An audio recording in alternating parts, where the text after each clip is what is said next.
बंदी छोड़ सतगुरु रामपाल जी भगवान की जय हो। परमपिता परमात्मा, सारी सृष्टि के रचनहार, कुल मालिक, असंख्य ब्रह्मांडों के रचयिता, जगत गुरु, संत शिरोमणि, तीनों लोकों में प्रवेश करके सबका धारण पोषण करने वाले, असंख्य ब्रह्मांडों के रचयिता व संचालन करता सतगुरु रामपाल जी परमेश्वर जी के चरण कमल में मुझ पवन दास का कोटि कोटि दंडवत प्रणाम। और आप सभी लाइव देख रहे सत्सेवक भाई बहनों को सत्साहिब। पुण्यात्मा उदया परमपिता परमेश्वर जी की जिनकी सत प्रेरणा से और जिनके आशीर्वाद से एक बार पुनः आप और हम सभी भाई बहन सोशल मीडिया पे कुछ समय के लिए लाइव हैं। सतगुरुदेव जी की इसको एक विशेष रजा कह सकते हैं। और संदेशा कोई विशेष सब्जेक्ट को लेके नहीं है, कुछ छोटी छोटी बातें हैं। और परमात्मा कहते हैं यदि उन छोटी छोटी बातों पे अपना विवेक नहीं लगाया गया, यदि हमने उन बातों पे सोचना शुरू नहीं किया, तो आगे चलकर वो छोटी छोटी बातें बहुत बड़ा नासूर बन जाएंगी और भक्ति में बाधा के रूप में आ खड़ी होंगी। पहले तो जितने भी भगत भाई बहन जुड़ते जा रहे हैं, वीडियो को एक बार शेयर कर दें हर जगह, और उसके बाद फिर हम आगे लाइव पे डिस्कस करेंगे। और साथ संगति की थोड़ी जानकारी दास दे देता है। दास की नज़र में जो साध संगति हैं वर्तमान में इस महीने में 3 साध संगति हैं, और तीनों साध संगति का मोबाइल नंबर इस लाइव के ऊपर जो मैसेज है उसमें दिया हुआ है। उत्तराखंड में है, भगत प्रदीप दास जी के यहाँ पे उनका मोबाइल नंबर दिया हुआ है। और उसके बाद हरियाणा के झज्जर में है, बहन सजन दासी के घर पे 11 दिसंबर की है रात्रि की। और उत्तर प्रदेश के शाहजाबाद है या शाहजहाँपुर है, उसमें राम अवतार भगत जी के यहाँ पे साथ संगति है, उसका भी मोबाइल नंबर ऊपर दिया हुआ है, संपर्क आप जी कर सकते हैं। और शंका समाधान के जो 4 नंबर है वहाँ से भी आप जी जानकारी प्राप्त कर सकते हैं। तो ये एक साध संगति की छोटी सी जानकारी थी। और इसके अलावा यदि कहीं कोई साध संगति है और यदि आप उसमें जाना चाहते हैं तो वो आपका एक अपना डिसीजन होगा, उसको लेके कि आपने वहां जाना है या नहीं जाना है, वो आपका अपना डिसीजन होगा। दास अपनी तरफ से बता रहा है, दास की तरफ से जो नॉलेज में है। और दास जहां जाने के लिए आप जियों को कह सकता है वो केवल 3 ही साध संगति हैं। 12 दिसंबर को उत्तराखंड में, 11 दिसंबर को हरियाणा के झज्जर में और उत्तर प्रदेश के शाहजहाँपुर में। बाकी आपकी अपनी इच्छा है, आपकी अपनी मर्जी है, ये दबाव का मार्ग नहीं है। आप जाएं ना जाएं ये आपके ऊपर निर्भर करता है। क्योंकि बहुत सारे लोग हैं वो समय का फायदा उठाते हुए काल प्रेरणा से अपने आप को सत्सेवक कहते हैं, और वो भी धर्म भंडारे और साध संगति के नाम पे संगत को इकट्ठा करते हैं। वो कितना मर्यादाओं में है, कितना मर्यादाओं में नहीं है, ये दास नहीं जानता है, इसलिए दास रिकमेंड नहीं करेगा। दास केवल उसी साध संगति के विषय में आप जियों को बताएगा। और शंका समाधान के नंबरों पे जब आप कॉल करेंगे तो वो भी आपको उन्हीं साध संगतियों के विषय में जानकारी देंगे जो हमारी नॉलेज में है, और जिनके लिए हम आपको कह सकते हैं कि आप वहाँ पे जा सकते हैं। बाकी कोई अपने स्तर पे कोई साध संगति करता है तो वो जाना ना जाना वो आपका विषय है, उसमें फिर हमसे पूछने की आवश्यकता नहीं है आपको। तो पुण्यात्माओं, काफ़ी भगत भाई बहन जुड़ चुके हैं, तो छोटा सा संदेशा था, आपने बहुत ध्यान से सुनना है। और अब समय आ गया है कि हम खाली इन बातों को सुनने से ऊपर उठ के अपने जीवन में उतारें। जो हम सुनते हैं साध संगतियों के माध्यम से परमेश्वर के वचन, उनको अब हम अपने जीवन में उतारना शुरू कर दें। क्योंकि साध संगतियों में आप आते हो या गुरुदेव के वचन आप सुनते हो और उन वचनों को यदि आप अपने जीवन में नहीं उतारते हो या उतारना शुरू नहीं करते हो तो इसके भयंकर दुष्परिणाम आगे चल के हम सबको भोगने पड़ेंगे। 2022 निकट है और हम सबको पता है कि परमेश्वर जेल में बैठने नहीं आए हैं। उनके लिए एक एक पल भारी हो रहा है। इंतजार किस चीज का है ये भी आप और हम सब जानते हैं। तो अब हम सोच समझ के और संभल कर चलना सीख लें इस भक्ति मार्ग पर। ये कोई बच्चों का खेल नहीं है, ये परमात्मा का भक्ति मार्ग है। इसे या तो अभी तक हमने अच्छे से समझा नहीं है और समझ लिया है तो फिर हम लोग गफलतबाजी बहुत ज़्यादा कर रहे हैं। ये सीरियस होके चलने का समय है। 2021 जाने को है, 2022 नज़दीक है और 2021 से भी भयंकर होगा 2022। कब होगा, किस समय होगा, किस प्रारूप को लेके होगा, कोई महामारी होगी, कोई युद्ध होगा, कोई संकट आएगा, वो परमेश्वर जाने क्या होगा। लेकिन 2021 से भयंकर होगा, इतना हमें ज़रूर पता है। जब तक परमेश्वर जेल से बाहर नहीं आ जाते हैं तब तक दुनिया के लिए हर दिन संकट भरा है, चुनौती भरा है। और विशेषकर हम भगत भाई बहनों के लिए, क्योंकि जगत को तो उनका संस्कार मिलेगा, लेकिन हम भक्तों को परमेश्वर ने आके जो बचने का एक तरीका बता दिया, समाधान बता दिया, उसके बाद यदि हम गफलतबाजी करेंगे, हम गलती करेंगे तो सबसे बड़े दोषी जगत वालों के बजाय उस परमेश्वर के हम भगत होंगे। तो पुण्यात्माओं, एक तो जो अहम बात है वो ये है कि अब हम उस परमेश्वर के वचनों को जो हम सन 1994 से 2014 तक सुनते आए हैं, इतने सत्संग परमेश्वर ने किए हैं, इतने वचन अपनी आत्माओं को दिए हैं, उस आधार से सबसे पहले तो हमें ये पहचान हो जानी चाहिए कि इस पूरी पृथ्वी पे यदि कोई परमेश्वर है, कोई परमात्मा है, कोई असल में भगवान है, गॉड है, रब है, अल्लाह है, खुदा है, तो परमपिता परमेश्वर सतगुरु रामपाल जी भगवान है। उनके अलावा धरती पे और कोई परमात्मा, कोई परमेश्वर नहीं है।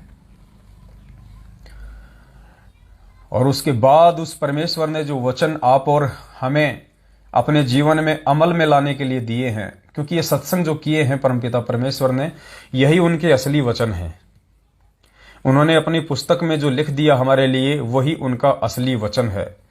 जो सत्संग उन्होंने डीवीडीज में, मेमोरी कार्ड में डाल दिए हैं, हमारे मोबाइल में हैं, वो उस परमेश्वर के, उस असली खुदा के असली वचन हैं। उसके अलावा धरती पे और कोई वचन नहीं है जिन पे हम यकीन कर सकें। ये परमेश्वर के ताज़ा ताज़ा वचन हैं, सन 1994 से 2014 तक किए गए सत्संग। तो अब हम इन वचनों पर सोचना शुरू कर दें, विचार करना शुरू कर दें। गफलतबाजी में हम बहुत जी चुके हैं।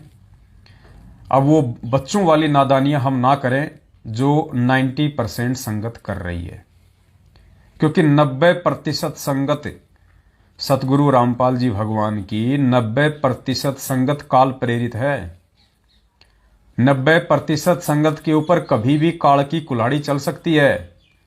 इनको केवल अपने संस्कार मिल रहे हैं, या तो पिछले जन्म के या वर्तमान में जितने समय इन लोगों ने गुरुदेव की संगत में रह के और मर्यादा निभा के जो सत भक्ति की है, केवल उसी आधार से इनकी बैटरी चल रही है।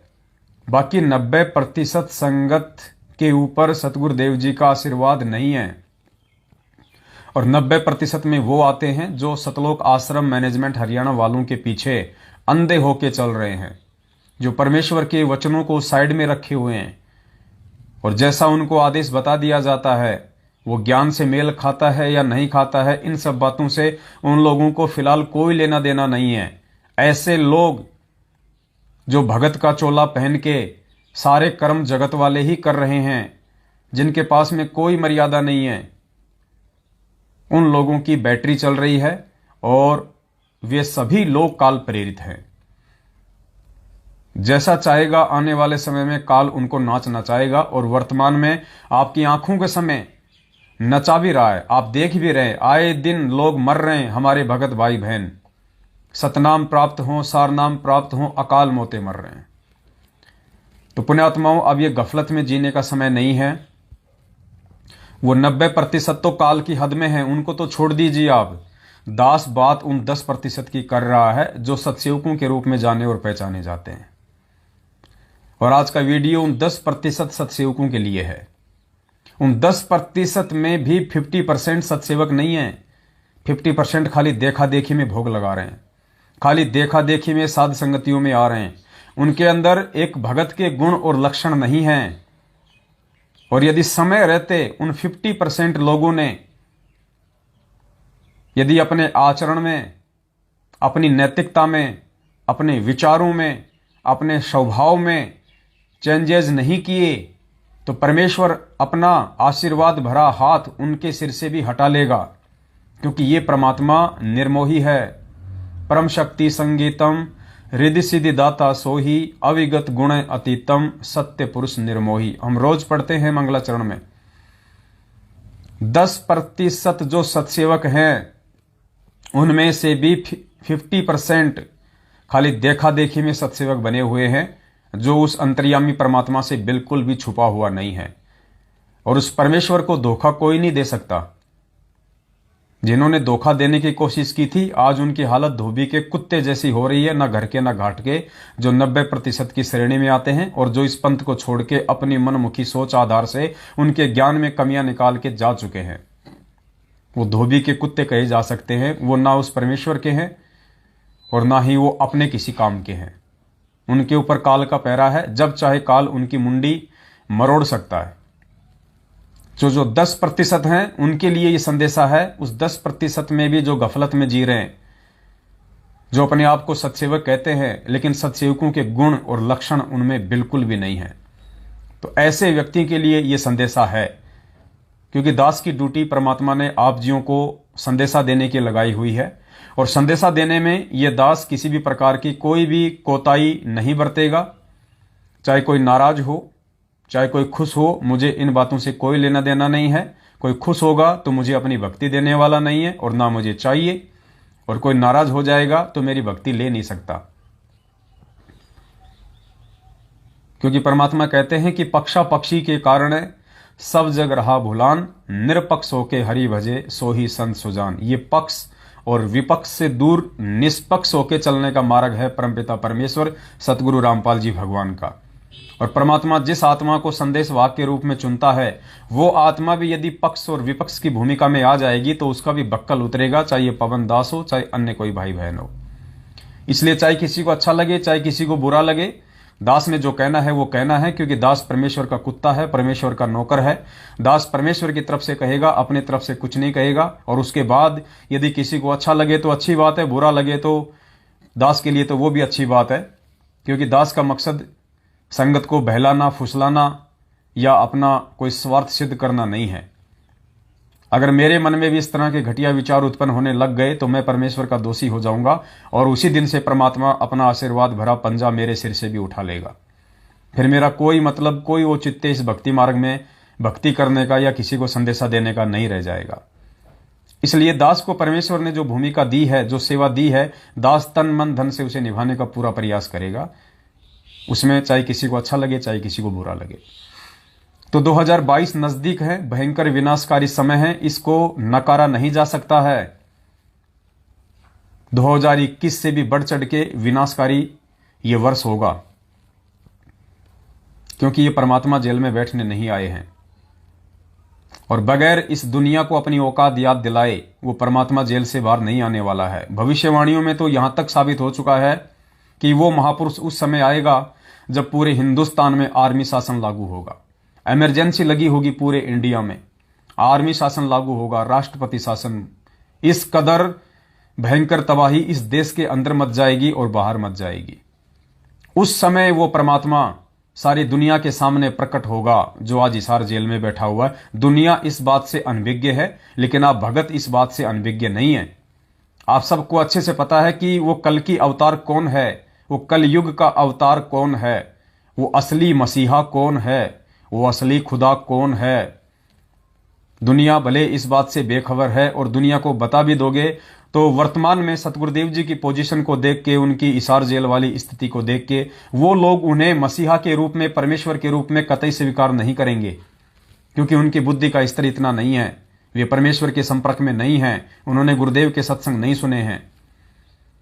क्योंकि यहां तो खुद गुरुदेव के अपने 90% भगत ही उन्हें परमात्मा के रूप में स्वीकार नहीं कर रहे हैं। दुनिया वालों के तो हम बात ही क्या करें। तो बाकी जो 10% हैं, उनमें से भी जो 50% देखा देखी में सत्सेवक बने हुए हैं, वो भाई जरा कान खोल के सुन लें।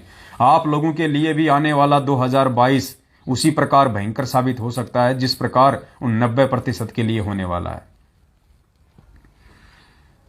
परमात्मा कहते हैं, दासा तन नेड़े नहीं और नाम धरावे दास, कि दास के तो लक्षण है ही नहीं हमारे अंदर, भगत के तो लक्षण है ही नहीं, और हम अपना नाम रखवाते हैं दास भगत। तो परमेश्वर कहते हैं कि दासा तन नेड़े नहीं, नेड़े यानी नजदीक, दासा तन नेड़े नहीं और नाम धरावे दास, पानी के पिए बिना कैसे बुझेगी प्यास। अर्थात हम दास या भगत उस समय बनते हैं जब हमारे अंदर दास और भगत के जो गुण हैं, लक्षण हैं, जो परमेश्वर ने हमें अपने अमृत वचनों में, सत्संगों में समझाए बताए हैं, हम उनको अपने ऊपर धारण ना कर लें, तब तक हम दास या भगत की भूमिका में नहीं आ सकते। ठीक इसी प्रकार सत्सेवक नाम रखवा लेना एक अलग बात है, लेकिन सत्सेवक के जो असली जो गुण हैं, लक्षण हैं, उनको अपने अंदर लाना, धारण करना एक दूसरी बात है। तो 50% जो लोग हैं वर्तमान में, क्योंकि दास इन दिनों कुछ भगत भाई बहनों की ऐसी ही हरकतें देख रहा है, दास के सामने आई है, उस आधार से दास का मन भी बड़ा खिन्न हुआ कि इतनी साध संगति करने के बाद भी इन लोगों में जरा भी बदलाव नहीं आया है। तो फायदा क्या हुआ फिर साध संगतियों में आने का, सत्सेवकों की संगति करने का, अपने आप को सत्सेवक कहने का। पुण्यात्माओं, इन साध संगतियों का मुख्य मकसद क्या है, दास आपको पहले भी बता चुका है और आज एक बार फिर से बता देता है। आप किसी भी साध संगति में अगर आए तो भंडारा करने के मकसद से ना आए। भंडारा तो परमेश्वर ने आपको दिया हुआ है, आप अपने घर पे जो खाना बनाते हैं वो भी भंडारा ही है। यदि आप खाली भंडारा करने के लिए और अपनी नींद खराब करने के लिए आते हैं, या हलवा प्रसाद खाने के लिए आते हैं, तो यह आपकी बेवकूफ़ी है, यह आपकी सबसे बड़ी नालायकी है। मालिक अंतर्यामी है, उनसे कुछ भी छुपा हुआ नहीं है। आप किसी भगत को धोखा दे सकते हो, आप अपने भाई बहनों को धोखा दे सकते हो, लेकिन आप उस अंतर्यामी परमेश्वर को धोखा नहीं दे सकते जो हिसार जेल में बैठा है और दूसरे रूप में वो साध संगति में आता है अपने बच्चों को आशीर्वाद देने के लिए। आप उस परमेश्वर को धोखा नहीं दे सकते। तो साध संगति में यदि आप आते हो तो आपके लिए कुछ विशेष मर्यादाएं हैं, वो आपने फॉलो करनी पड़ेंगे। और साध संगति का मुख्य मकसद ये है, जो परमपिता परमेश्वर चाहते हैं। 1994 से लेके 2014 तक सतगुरु रामपाल जी भगवान ने जो अनमोल सत्संग हमें दिए हैं, और जिस प्रकार से उन्होंने हमें एक भगत बनाना चाहा है, हमें एक सभ्य इंसान बनता हुआ वे देखना चाहते हैं। एक भगत के, एक दास के गुण लक्षण जो सतगुरु रामपाल जी भगवान अपने बच्चों में देखना चाहता है, वो गुण और लक्षण जब तक हम अपने ऊपर धारण नहीं करेंगे तब तक हम उनके भगत नहीं कहला सकते। हम उनके दास की परिभाषा से कोसों दूर हैं। भले हम गले में लॉकेट, हाथ में रक्षा सूत्र और 3 समय की आरती अपने घर पे बैठ के करते रहें, कानों में लीड लगा के सत्संग सुनते रहें, कोई फायदा नहीं होगा इन सब बातों का। परमेश्वर क्या चाहता है, जब तक हम वैसे नहीं बनेंगे, हम परमेश्वर से कोसों दूर हैं, हम उनके निकट नहीं हैं। भले हम अपने गुरु के रूप में संत रामपाल जी भगवान को आगे रखें, लेकिन असल में हम उनके भगत नहीं हैं। अभी तक यदि हमने उन सभी कंडीशंस को पूरा नहीं किया है, जो गुण, जो लक्षण एक भगत के, एक दास के होते हैं, तो हम अभी सतगुरु रामपाल जी भगवान के दास कहलाने के लायक नहीं है, हम उनके भगत कहलाने के लायक नहीं है। तो जो बातें गुरुदेव के सत्संगों से हम नहीं समझ पाए, नहीं जान पाए, नहीं पहचान पाए, वो सारी बातें समझने और समझाने के लिए परमेश्वर ने ये साध संगतियां रखवाई हैं। और साध संगतियों में आने के बाद भी, साध संगतियां अटेंड करने के बाद भी, यदि आपके अंदर, आपके व्यवहार के अंदर, आपके आचरण के अंदर, आपकी नैतिकता में, आपके विचारों में, आपकी सोच में, आपके बैठने उठने में, आपके चलने फिरने में यदि कोई बदलाव नहीं आया, तो भाई अभी आप सतगुरु रामपाल जी भगवान और उनके शरण से कोसों दूर हैं, भले आप हर साथ संगति अटेंड कर रहे हैं।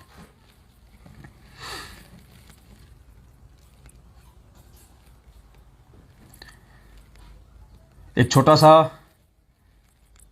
एग्जाम्पल दास आपको देना चाहेगा। अभी जोधपुर की साथ संगति हुई, परमेश्वर ने बहुत बड़ी रजा की, बहुत काफी संख्या में भगत भाई बहन आए, अच्छी बात है। और सबने पूरी रात बैठ के साथ संगति का लुत्फ उठाया, आनंद उठाया, सबकी आत्मा गदगद हुई। किसी का भी रात्रि को सोने का जी नहीं कर रहा था। परमेश्वर के बच्चे चाय राम पे चाय राम, गुड राम, अन्य प्रकार की सेवाओं में लगे हुए थे अपने भाई बहनों के। और कुछ एक भगत जो उससे पहले भी साथ संगतियों में आते रहे हैं, दास भी उनसे पर्सनली घंटों घंटों बातें करता था, ये सोचकर कि चलो एक आत्मा भी यदि इस परमेश्वर के मार्ग से भटकने से बच जाती है तो ये दास का सौभाग्य होगा।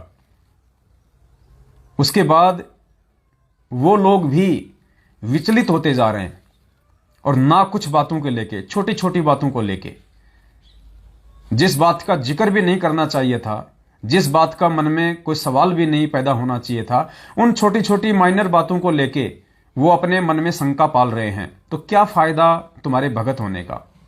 क्या फायदा तुम लोगों का साथ संगति से ज्वाइन होने का? क्या फायदा तुम लोगों का रातों को जाग जाग के अपनी आंखों को खराब करने का? इससे अच्छा तो अपने घर पे बैठे रहो, जैसा तुम पहले कर रहे थे वैसा अपने करते रहो। अगर साथ संगति में आके भी तुम्हारे व्यवहार में, तुम्हारी सोच में यदि बदलाव नहीं आता है तो कोई फायदा नहीं है तुम लोगों का साथ संगतियों में आने का। फिर तो वो कहानी सिद्ध हो जाएगी जो परमेश्वर बताते हैं कि कोटि वर्ष करो संगत संतों की, पत्थर का जल में क्या भीजे, एक चंदन बन में रंग ला दे, बांस बिटंबी ना सीजे। परमात्मा कहते हैं यदि पत्थर को 1 करोड़ वर्ष तक पानी में डाल के रखा जाए और 1 करोड़ वर्ष बाद यदि उसको बाहर निकाला जाए और दूसरे पत्थर के साथ यदि उसको रगड़ा जाए तो आग की चिंगारी यूं की यूं उठेगी, उसमें कुछ भी बदलाव नहीं होता है। अगर साध संगतियों से जुड़ने के बाद भी तुम अपने व्यवहार में, अपने स्वभाव में, अपनी सोच में बदलाव नहीं लाना चाहते हो तो भाई ये तुम्हारी अपनी कमजोरी है। फिर ऐसे व्यक्ति, उनसे हाथ जोड़ के विनती है वो साध संगतियों में आके भीड़ इकट्ठी ना करें। जैसा वो पहले कर रहे थे वैसा वो करते रहें भाई। ये परमेश्वर का मार्ग है और ज्यादा दोषी बन जाओगे फिर तुम। ये नौटंकी, ये दिखावा भगत का नहीं चलेगा। तुम पवन दास को मूर्ख बना सकते हो, संगत को मूर्ख बना सकते हो, परमपिता परमेश्वर को मूर्ख नहीं बना सकते। एक भाई था, उसने बहुत अच्छी सेवा की, पूरी रात जागता रहा। नाम नहीं बताऊंगा, हो सकता है उसकी आत्मा पे आघात पहुंचे। और मुझ पवन दास का ये बिल्कुल भी ये मकसद, ये प्रयोजन नहीं है कि किसी भी आत्मा को आघात पहुंचाया जाए। और जबरदस्ती यदि उसको आघात पहुंचता है तो उसमें मेरा कोई दोष नहीं है। लेकिन मैं कोशिश करूंगा अभी भी वो समझ जाए, वरना काल के मुंह में जाने में समय नहीं लगेगा। अपने आप में शाणे बनने वाले यहाँ पे धोबी के कुत्ते वाली श्रेणी में बन के घूम रहे हैं। ये अपनी शाणपत नहीं चलेगी। हमें कुछ चीजों को समझना पड़ेगा। परमेश्वर ने वर्तमान समय के लिए जिन आत्माओं को निमित्त बनाया है, आपने उनकी संगति करनी पड़ेगी। आप उनकी संगति से, उस साथ संगति से दूर रह के आप अपना बचाव नहीं कर सकते। इस चीज को अच्छे से नोट कर लेना। पूरी रात उसने मेहनत की, उससे पहले भी वो मेहनत करता रहा। साथ संगति समाप्त हो गई, उसने भी 6,000 रुपए की सेवा की भंडारे में। 6,000 रुपए की उसने अपनी सेवा दी भंडारे में।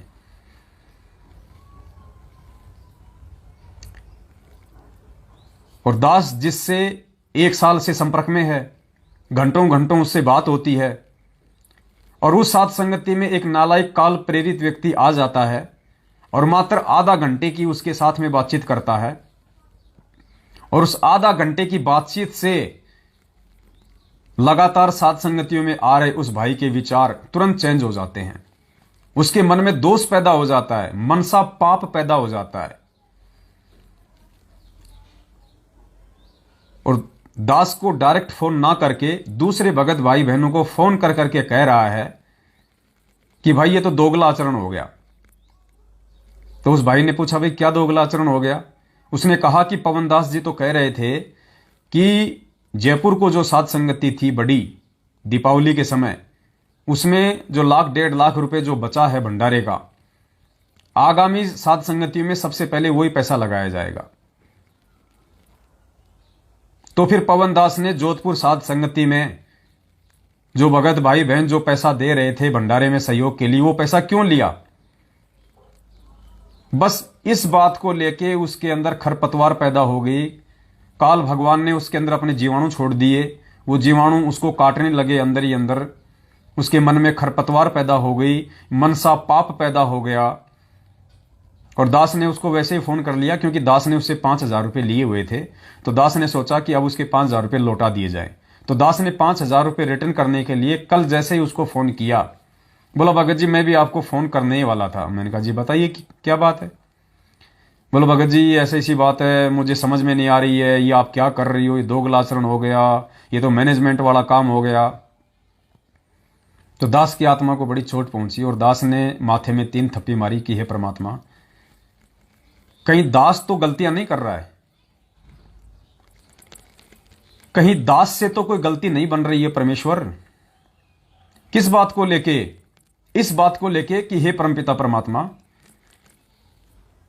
2014 बरवाला कांड के बाद आप जी चुपचाप हिसार जेल जाके बैठ जाते हैं, ना कोई आदेश, ना कोई फरमान, ना कोई निर्देश। आप चुपचाप वहां जाके बैठ गए और पूरी संगत को आपने अपने हाल पे छोड़ दिया। पूरा ज्ञान देने के बाद, पूरा समाधान देने के बाद, पूरा कोर्स करवाने के बाद, और आपने यही सोच के संगत को अकेला छोड़ा, अपने से दूर किया। 7 साल से आप हिसार जेल में बैठे हुए हैं। सिर्फ और सिर्फ आपका एक ही मकसद है कि मेरी संगत में से जितने लोगों ने मेरी संगत की है 27 वर्षों से, जितने लोग मेरे फॉलोवर्स हैं, मेरे भगत हैं, उनमें से असल में मेरे हैं कितने और असल में उसमें से काल के कितने हैं। जो मेरे हैं वो मेरे से चिपके रहेंगे, मेरे प्रत्येक वचन पे चलेंगे। मैं चाहे जेल में रहूं, चाहे मैं सतलोक चला जाऊं, वो आजीवन अंतिम श्वास तक अपने गुरुदेव भगवान को परमेश्वर मान के उनके प्रत्येक वचन पे चलेंगे, चाहे उनको कितनी कठिनाइयों का सामना करना पड़े, कितने संघर्ष झेलने पड़े। और जो नकली हैं, जो काल प्रेरित हैं, जो खाली देखा देखी में रोटपाड़ खीरपाड़, जो सतलोक आश्रम बरवाला में आ रहे थे, जा रहे थे, भगत का चोला पहन के एक अच्छे व्यक्ति और अच्छे भगत बनने का जो ढोंग कर रहे थे, वो मेरे से दूर हो जाएंगे। क्योंकि आने वाले समय में मुझे ऐसे व्यक्तियों की आवश्यकता नहीं है, और ऐसे व्यक्तियों को सतयुग में प्रवेश करने से पहले पहले मैं अपने से दूर कर दूंगा। तो परमेश्वर, कहीं दास से ये गलती तो नहीं बन गई कि परमात्मा आप ये गंदगी साफ करना चाह रहे थे और ये दास बीच में ही कूद पड़ा फालतू में, कि हो सकता है उस गंदगी में भी कोई परमेश्वर का हंस हो, कोई परमेश्वर का बच्चा हो, थोड़ा बहुत उसके अंदर कोई कमी हो सकता है वो समझ जाए और वापस मुख्य धारा में आ जाए और वापस परमेश्वर की संगति कर ले, एक भगत के गुण और लक्षण अपने अंदर धारण कर ले, वो भी परमेश्वर के हीरे मोती लाल की श्रेणी में शामिल हो जाए। कहीं दास ने बीच में फालतू में इन गधों को बचाने के लिए, इन मूर्खों को बचाने के लिए कहीं बीच में फालतू में एंट्री तो नहीं मारी थी? कहीं दास से ये गलती तो नहीं बन गई परमात्मा? क्योंकि अब कहीं ना कहीं दास को थोड़ा थोड़ा ये आभास होता जा रहा है कि परमेश्वर ने जो 2014 से संगत को अपने से दूर किया था, वो इसीलिए किया था, जो गंदगी होगी वो ऑटोमेटिक बाहर निकल जाएगी। कुछ तो मर जाएंगे, कुछ दूसरे पंथों में भग जाएंगे, कुछ भक्ति छोड़ के अपने घरों में बैठ जाएंगे। और जो मेरे बच्चे होंगे, जो असल में संत रामपाल जी भगवान के अनुयायी होंगे, उनकी हंस आत्माएं होंगी, वो ही इस भक्ति मार्ग पे टिकी रहेंगी। वो संघर्ष भी करेंगी, हर प्रकार की कठिनाइयों का सामना भी करेंगी और अपने गुरुदेव पे अटल विश्वास करते हुए भक्ति भी करेंगे। और ये बिल्कुल हकीकत है पुण्यात्माओं। कहीं न कहीं दास की ये गलती थी पिछले 7 वर्षों से, और दास अपनी इस महाभूल के लिए, अपनी इस गलती के लिए परमपिता परमेश्वर सतगुरु रामपाल जी भगवान से क्षमा प्रार्थी है कि परमात्मा जिस गंदगी को छांटना चाहता था, जिस गंदगी को बाहर निकालना चाहता था, उस गंदगी को इस नीच पवन दास ने जबरदस्ती रोक के रखने का प्रयास किया, यह सोचकर कि हो सकता है इस इस गंदगी में से भी कोई अच्छी हंस आत्मा हो और वो अपना जो कर्म है वो सुधार ले और परमात्मा के चरणों में आ जाए। तो अब इस दास को लगता है कि ये गंदगी है और ये गंदगी किसी के सुधारने से नहीं सुधर सकती है, और 90% गंदगी उस परमात्मा ने सतलोक आश्रम मैनेजमेंट हरियाणा समेत उनके पीछे जितने भी बहन भाई लगे हुए हैं, जो 90% की श्रेणी में हैं, जो फर्जी नामदान केंद्रों पे आते हैं जाते हैं, जो इन कुपात्रों को ज्योति पाठ और दान का पैसा देते हैं, जो स्टेट कोऑर्डिनेटर जिला कोऑर्डिनेटर नामदान संचालकों के संपर्क में हैं, जो इन फर्जी आश्रमों में दिल्ली मुंडका भिवानी जिंद सिंहपुरा यहां जाते हैं, जो रैली धरने प्रदर्शन आंख बंद करके वहां जाते हैं, नेताओं को सत्संगों में बुलाया जाता है, नेता माइक में हाथ पकड़ के भाषण देते हैं, वो नालायक, वो मूर्ख, वो मंदबुद्धि, वो अज्ञानी नेताओं के वहां पे भाषण सुनते हैं। ये है 90% गंदगी जो परमात्मा ने छांट दी है। ये गंदगी है, असल में इस परमेश्वर के भक्ति मार्ग में दीमक है, कीड़ा है, परमात्मा ने वो छांट दिया है। 10% थे जिनके अंदर कोई गुंजाइश थी, लेकिन 10% में से भी जो गंदगी है उसको परमात्मा ने छांटना है।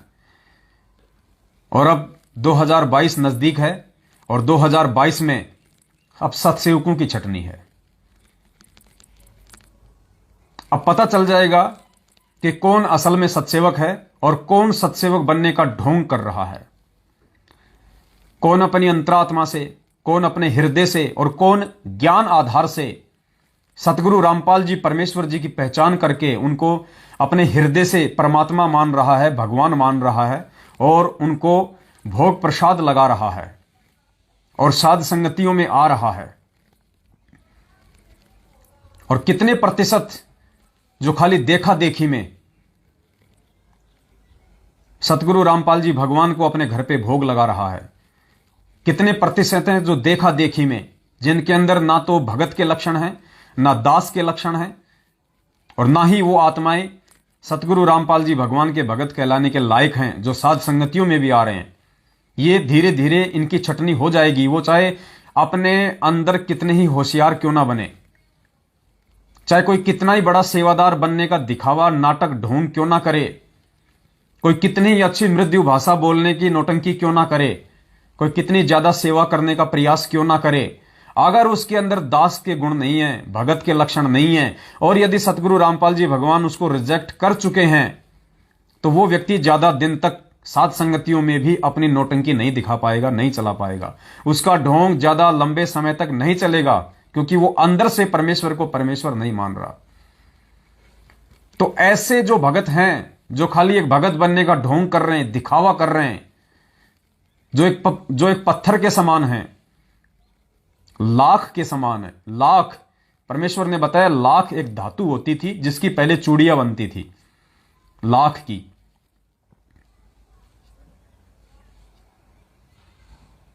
तो उन लोगों में कुछ भी चेंजेस, कुछ भी बदलाव नहीं आ सकता है। और परमात्मा कहते हैं कि काल को जीव कहीं नहीं माने, यानी जो काल का प्राणी होगा, कहते हैं वो कहीं नहीं टिकेगा, कहीं नहीं मान पाएगा। वो काल को जीव कहीं नहीं माने, कोट सुने जो ज्ञाना, और जैसे लाख अग्नि के माही और बिछुड़ते काट समाना। जैसे लाख अग्नि के माही जिसकी चूड़ियां बनती थी लाख धातु की, गुरुदेव कहते हैं कि उस लाख को जब आप आग के नजदीक लेके आते हो, आग के ऊपर लाते हो, तो वो पिघल जाता है और उसी समय उसकी चूड़ियां बनती हैं। और कहते हैं बिछुड़ते काट समाना, और जैसे ही वो उस अग्नि से दूर हटता है, तुरंत वो काठ के जैसा, पत्थर के जैसा टाइट हो जाता है, जैसे डामर होती है। जब तक आप डामर को अग्नि के पास रखोगे वो तरल पदार्थ के रूप में रहेगी, और जैसे आप उसको आग से दूर कर दोगे, थोड़ी देर में पत्थर के समान हो जाती है। तो ऐसे व्यक्ति जो साध संगतियों से जुड़े हुए हैं लेकिन उनका हृदय साफ नहीं है, उनके अंदर मनसा पाप है, मानसिक पाप है, ऐसे व्यक्ति भी धीरे धीरे धीरे धीरे दूर हट जाएंगे इस परमपिता परमेश्वर से। क्योंकि दिखावा, धोखा और छल कपट इस परमात्मा से नहीं किया जा सकता, भगतों से कर सकते हो तुम। तो पुण्यात्माओं, दास का निवेदन है कि ऐसी आत्माओं से हमारा भी किसी प्रकार का कोई संबंध नहीं होना चाहिए। हम इस परमेश्वर के निष्पक्ष भक्ति मार्ग के पंथी हैं, और ऐसा कोई भी व्यक्ति, चाहे आपका कितना ही प्यारा क्यों ना हो, आपसे कितना ही वो घनिष्ठ संबंध वाला क्यों ना हो, आपको लगता है कि ये व्यक्ति गुरुदेव के ज्ञान आधार से दूर है, इस व्यक्ति के अंदर अभी भी खरपतवार बाकी है, ये व्यक्ति अभी भी बात बात पे शंका करता है, पुण्यात्माओं, निवेदन करता है ये पवनदास, उस व्यक्ति से तुरंत अपना संबंध तोड़ दो। चाहे वो कितना ही प्यारा क्यों ना हो, एक दिन आपको भी ले डूबेगा, वरना वो आदमी। अगर आप सत्सेवक होने के बावजूद किसी दोगले व्यक्ति की संगत करते हो, किसी ऐरे गहरे नथु खैरे जो राग द्वेष और ईर्ष्या से ग्रसित है, जिनका काम ही सारा दिन सत्सेवकों को बदनाम करने का है, मैं कहां संकेत कर रहा हूं? उन दुष्ट आत्माओं का नाम लिए बिना दास आपको उनकी पहचान करवा रहा है कि ऐसे व्यक्ति जो ना खुद भक्ति करते हैं, ना दूसरों को भक्ति करने देना चाहते हैं, जो साकट की श्रेणी में हैं, उनके विषय में परमात्मा कहते हैं कि कहते को कहीं जान दे, गुरु की सीख तू ले, साकट और सवान को उल्ट जवाब ना दे।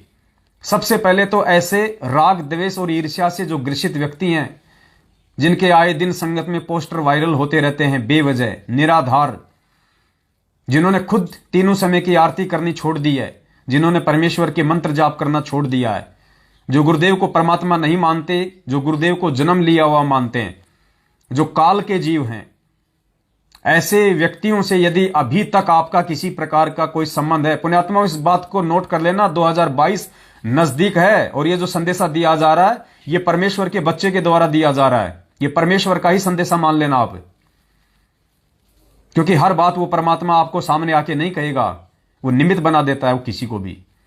ऐसे राग द्वेष और मान बढ़ाई से जो ग्रसित व्यक्ति हैं, उनकी पहचान दास आपको बता देता है, जो बेवजह के पोस्टर सारा दिन बना बना के किसी को ठग, किसी को भगोड़ा, किसी को नाना प्रकार की झूठी उपाधियां दे दे के अपने भी कर्म खराब करते हैं और दूसरी आत्माओं के मन में भी शंकाओं के बीज पैदा करते हैं। ऐसे व्यक्तियों से आप जी 2022 से पहले पहले अगर आप जीवित रहना चाहते हैं, अगर आप इस परमेश्वर के भगत बन के आने वाले विनाशकारी समय में अपना बचाव चाहते हैं, ऐसे व्यक्तियों का नंबर तक आपके मोबाइल में नहीं होना चाहिए। उनको आप जी उनके नंबर जो है ब्लॉक कर दीजिएगा। किसी भी प्रकार का आपने उनसे कोई संबंध नहीं रखना है, क्योंकि वो दुष्ट आत्माएं हैं, वो काल प्रेरित आत्माएं हैं। उनका मकसद ही संगत में गंदगी फैलाना है। वो परमेश्वर से बहुत समय पहले ही कोसों दूर हो चुके हैं। वो खाली नाम के भगत हैं, लेकिन ज्ञान आधार से वो परमेश्वर के नजदीक नहीं है। तो आपने ऐसे किसी भी व्यक्ति का ऑडियो, वीडियो, पोस्टर ना आपने किसी को शेयर करनी है और ना ही आपने उनको खोल के देखना है। कोई भी व्यक्ति यदि आपको ऐसे मनवश काल प्रेरित राग द्वेष और ईर्ष्या से ग्रसित व्यक्ति के ऑडियो, वीडियो या पोस्टर भेजता है, सबसे पहले तो जिसने आपको भेजा है आप उसको ब्लॉक मार दीजिएगा। वो गंदगी है, वरना हमेशा आपको परेशान करेगा। उसका फोन आता है तो दो टूक जवाब दे दो और उसका नंबर भी ब्लैक लिस्ट में डाल दो। बिल्कुल संपर्क नहीं रखना आपने। ये बातें कान खोल के सुन लेना, दास बार बार नहीं बताएगा।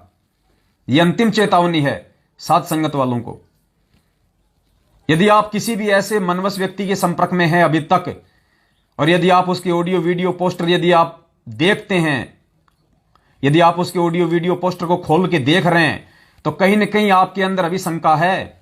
आप अभी पूर्णतया इस परमेश्वर के मार्ग में संतुष्ट नहीं है।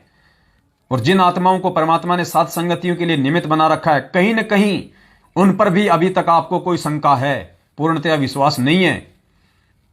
तो ऐसे व्यक्तियों का भी आने वाले समय में बचाव असंभव है। इस परमेश्वर के मार्ग में दो नावों की सवारी नहीं चलेगी।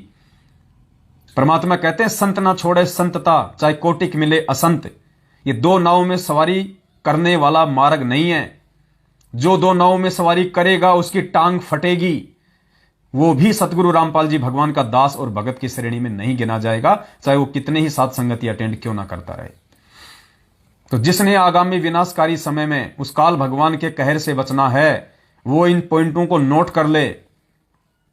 ऐसे किसी भी मनवश व्यक्ति से जिसका आचरण, जिसके शब्द, जिसके विचार, जिसकी बोलचाल, जिसकी भाषा, जिसका आचरण सतगुरुदेव जी के ज्ञान आधार से और आपके गुरुदेव के वचनों से मेल नहीं खाता है, उस व्यक्ति से तुरंत अपना आध्यात्मिक जो कनेक्शन है वो काट दीजिएगा, उसके नंबर ब्लॉक कर दीजिएगा और ब्लैक लिस्ट में डाल दीजिएगा। और किसी भी भाई बहन को आपने आगे उनका कोई भी ऑडियो वीडियो पोस्टर शेयर नहीं करना है, वरना सामने वाले का समय जो आप जी बर्बाद करने जा रहे हो वो गंदगी भेज के उसके दोषी भी परमात्मा आपको ठहराएगा। ये परमात्मा का मार्ग है, ना मान बढ़ाई का मार्ग है। पुण्यात्माओं, ये बच्चों का काम नहीं है। हमें यह परमात्मा सहज में मिल गया, हमें यह परमात्मा अपने घर में आके मिल गया, इसलिए हमें इसकी पहचान नहीं हो पा रही, हम इसकी महत्वता को नहीं जान पा रहे। अरे इसी भगवान को और इसी सतमार्ग को प्राप्त करने के लिए ऋषि मुनियों ने हजार हजार वर्षों तक तपस्या करके अपना शरीर गाल दिया। गुरुदेव कहते हैं उनकी आंखों की ये पलकें जमीन से टिक जाया करती थी, लेकिन उनको तो काल ने भी दर्शन नहीं दिए। भगवान के दर्शन तो सौपन की बात है, और तुम्हें साक्षात वो भगवान आके मिल गया, और उसके बाद भी आप अभी तक इसी राग द्वेष मान बढ़ाई ईर्ष्या, मैं उसकी भी सुनता हूं, मैं उसकी भी सुनता हूं। फिर तुम किसकी सुन रहे हो? फिर तुम भगवान के कहां सुन रहे हो? जब तुम्हें गंदगी में भी रहना है और तुम्हें स्वस्थता में भी रहना है, तुम कभी भी भगत नहीं बन पाओगे। तुमने एक रास्ता तय करना पड़ेगा अपना। तो ऐसे किसी भी व्यक्ति की संगत आज के बाद आप लोगों ने नहीं करनी है। और यदि आप इतनी जानकारी प्राप्त होने के बाद यदि आप उनकी संगति करोगे तो ध्यान रखना, अभी भी आप काल प्रेरित वाली भूमिका में हो। कभी भी आपका आचरण, आपके विचार रातों रात चेंज हो सकते हैं, जैसे उस भाई की हो गए जो जोधपुर साथ संगति में आया था और जिसने दास को यह शब्द कह के कि आपने तो कहा था कि जयपुर भंडारे का जो पैसा बचा है वो आगामी भंडारे में लगाएंगे। अरे भैया, वहां भंडारे में जो आत्मा आई है जोधपुर में, वो क्या अपना सहयोग नहीं करेंगी? क्या सात संगतियां बंद हो चुकी हैं? सबको पता है कि जनवरी के महीने में जयपुर में सबसे बड़ी सात संगति होने जा रही है। तो जो पैसा हमारे पास में 1.5 लाख रखा हुआ है, क्या उससे काम हो जाएगा? जितना सामान आएगा वो 1.5 लाख से सारा सामान आ जाएगा। इन लोगों के अंदर कॉमन सेंस भी नहीं है, कॉमन सेंस भी, क्योंकि इनको शंका है। इनको अभी भी साध संगतियों में आके भी अपने भगत भाई बहनों पे विश्वास नहीं है इन लोगों को। भाई, एक टीम में एक ही कैप्टन होता है, 2 कैप्टन नहीं हो सकते। अगर भक्ति करनी है तो साध संगति से जुड़ना पड़ेगा, और साध संगति से जुड़ना पड़ेगा तो भगत रह के बनना पड़ेगा, भगत रह के रहना पड़ेगा। तुम सोचो कि मैं भी पवनदास बन जाऊं, मैं भी कैप्टन बन जाऊं, मैं भी सरदार बन जाऊं, जिंदगी में नहीं बन पाओगे। उल्टा काल भगवान तुम्हें खड्डे में डाल देगा। ये मान बढ़ाई का मार्ग नहीं है। ये पवनदास बनने के लिए पीठ पे लठ खाने पड़ते हैं। खा के दिखाओ जरा। तुम्हारी बोलने की औकात तो नहीं होती इन मैनेजमेंट वालों के सामने, सवाल करने की तो तुम्हारी औकात नहीं है इन लोगों के सामने, और तुम पवनदास बनने जा रहे हो।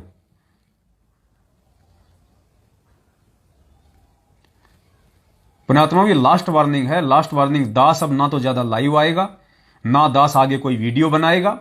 जहां दास को उचित लगेगा जिस विषय पे, दास उसी टॉपिक पे चुपचाप अपना वीडियो बना के संगत में वायरल कर देगा।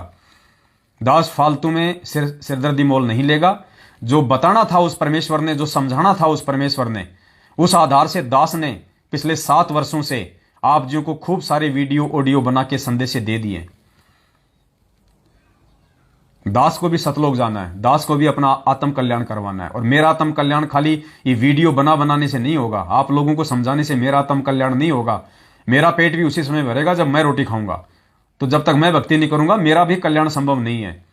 सारी जिंदगी ये पवनदास आप लोगों के नीचे हाथ दे के आपको ऊपर उठाता नहीं रहेगा।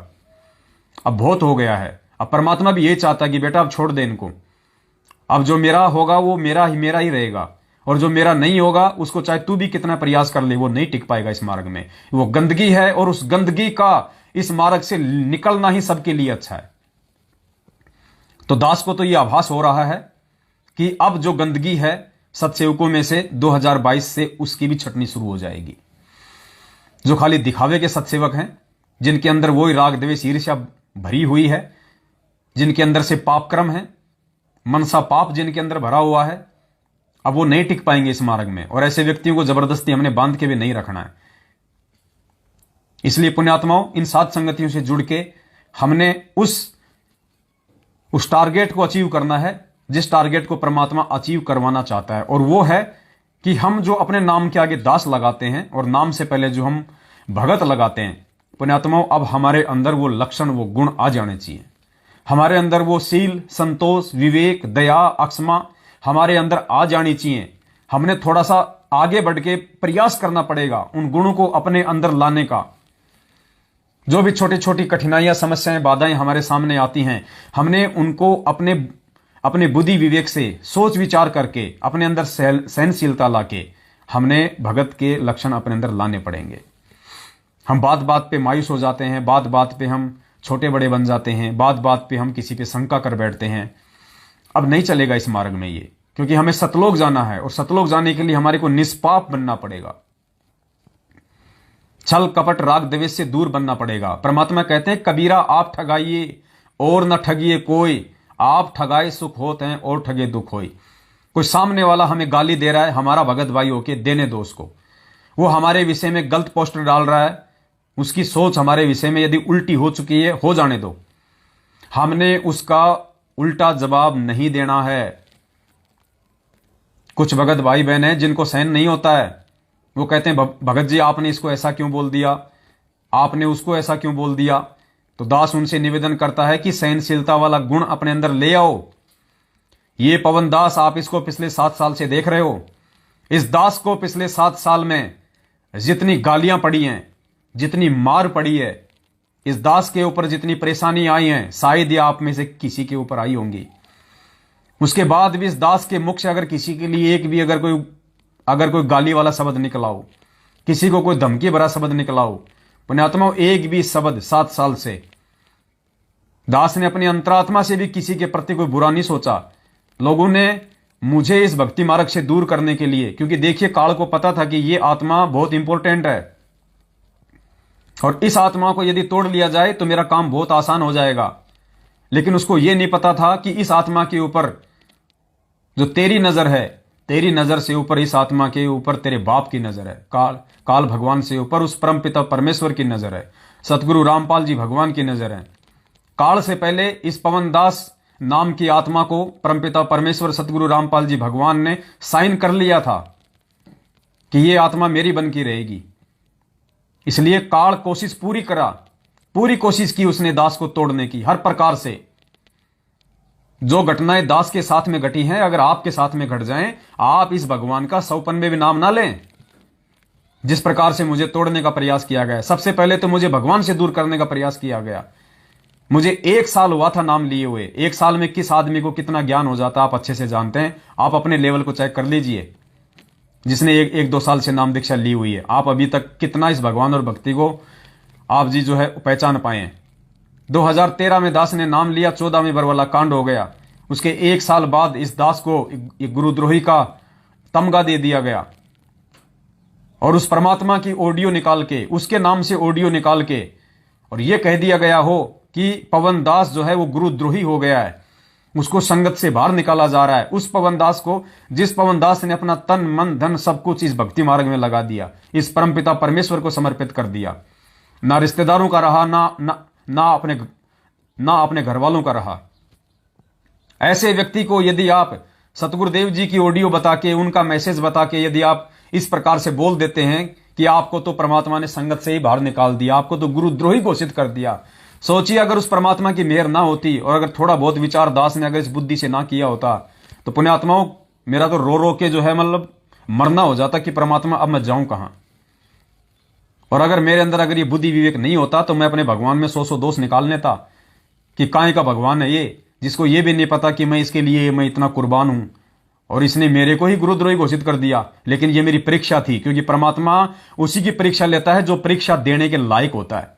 गधों की परीक्षा नहीं लेता परमात्मा, मूर्खों की परीक्षा नहीं लेता परमात्मा। उसकी परीक्षा लेता है जो आत्मा परीक्षा देने के लायक होती है। संघर्ष परमात्मा उस आत्मा के सामने खड़ा करता है जिस आत्मा के ऊपर इस परमेश्वर को विश्वास होता है कि ये मेरा बच्चा संघर्ष करने के लायक है। परमात्मा उसी को जिम्मेदारी देता है। आज जितने भी मेरे सत्सेवक भाई बहनों के सामने जो कठिनाइयां, संघर्ष जो आ रहे हैं, जिनको वो फॉलो कर रहे हैं, सामना कर रहे हैं उनका, चाहे वो पारिवारिक हो, चाहे आर्थिक हो, चाहे सामाजिक हो, पुण्यात्माओं, याद रखना, परमात्मा संघर्ष के लिए उन्हीं आत्माओं को निमित्त बनाता है जो आत्मा संघर्ष करने के लायक होती है। अरे किसी भी पैरालाइसिस व्यक्ति को कभी कोई दौड़ के लिए कोई चुनता है क्या? जिसका एक पैर कटा हो, जिसका दोनों पैरों से जो पैरालाइसिस हो, जिसको लकवा मार गया हो, क्या कोई भी रेफरी, क्या कोई भी कोच उसको दौड़ के लिए सिलेक्ट करता है? कभी नहीं करता। रेफरी हमेशा उसी को, कोच हमेशा उसी को दौड़ के लिए सिलेक्ट करता है जिसके दोनों पैर बिल्कुल जो स्वस्थ होते हैं और उसको लगता है कि ये व्यक्ति बिल्कुल स्वस्थ है और ये व्यक्ति दौड़ को फाइट करेगा, उसी को वो चुनता है। तो परमेश्वर उन आत्माओं को अपने मिशन के लिए नहीं चुनता है जो कि ऑलरेडी मानसिक रूप से और आध्यात्मिक रूप से पैरालाइसिस हैं। तो आप और हम चंद सत्सेवकों को परमात्मा ने संघर्ष के लिए चुना है, तो यह हमारा सौभाग्य है और हमने उस परमेश्वर के इस चुनाव में पूरा योगदान करना है। हमने परमेश्वर को निराश नहीं होने देना है। तो पुण्यात्मा, बहुत सोच समझ के एक एक कदम हमने इस भक्ति मार्ग पे आगे रखना है। अगर भगत बने हो तो भगत ही बनो। अगर भगवान ने हमारे को भगत के लिए चुना है तो हमने भगत बन के दिखाना भी है। हमने परमात्मा के विश्वास को यथावत रखना है, कायम रखना है। हमने गुरुदेव को ये कहने और सोचने पे मजबूर होने नहीं देना है कि मैंने किन गधों का चुनाव कर लिया सतलोक के लिए। जो 90% लोग फेल हो चुके हैं, सतलोक आश्रम मैनेजमेंट हरियाणा और उनके पीछे लगे हुए 90% लोग फेल हो चुके हैं। उनकी सिर्फ बैटरी चल रही है, ध्यान रखना। उन पे कभी भी काल का वार हो सकता है। और सत्सेवकों में 50% ऐसे लोग हैं जो अभी भी काल की परिधि में हैं, जो गंदगी फैलाने की पूरी कोशिश करेंगे।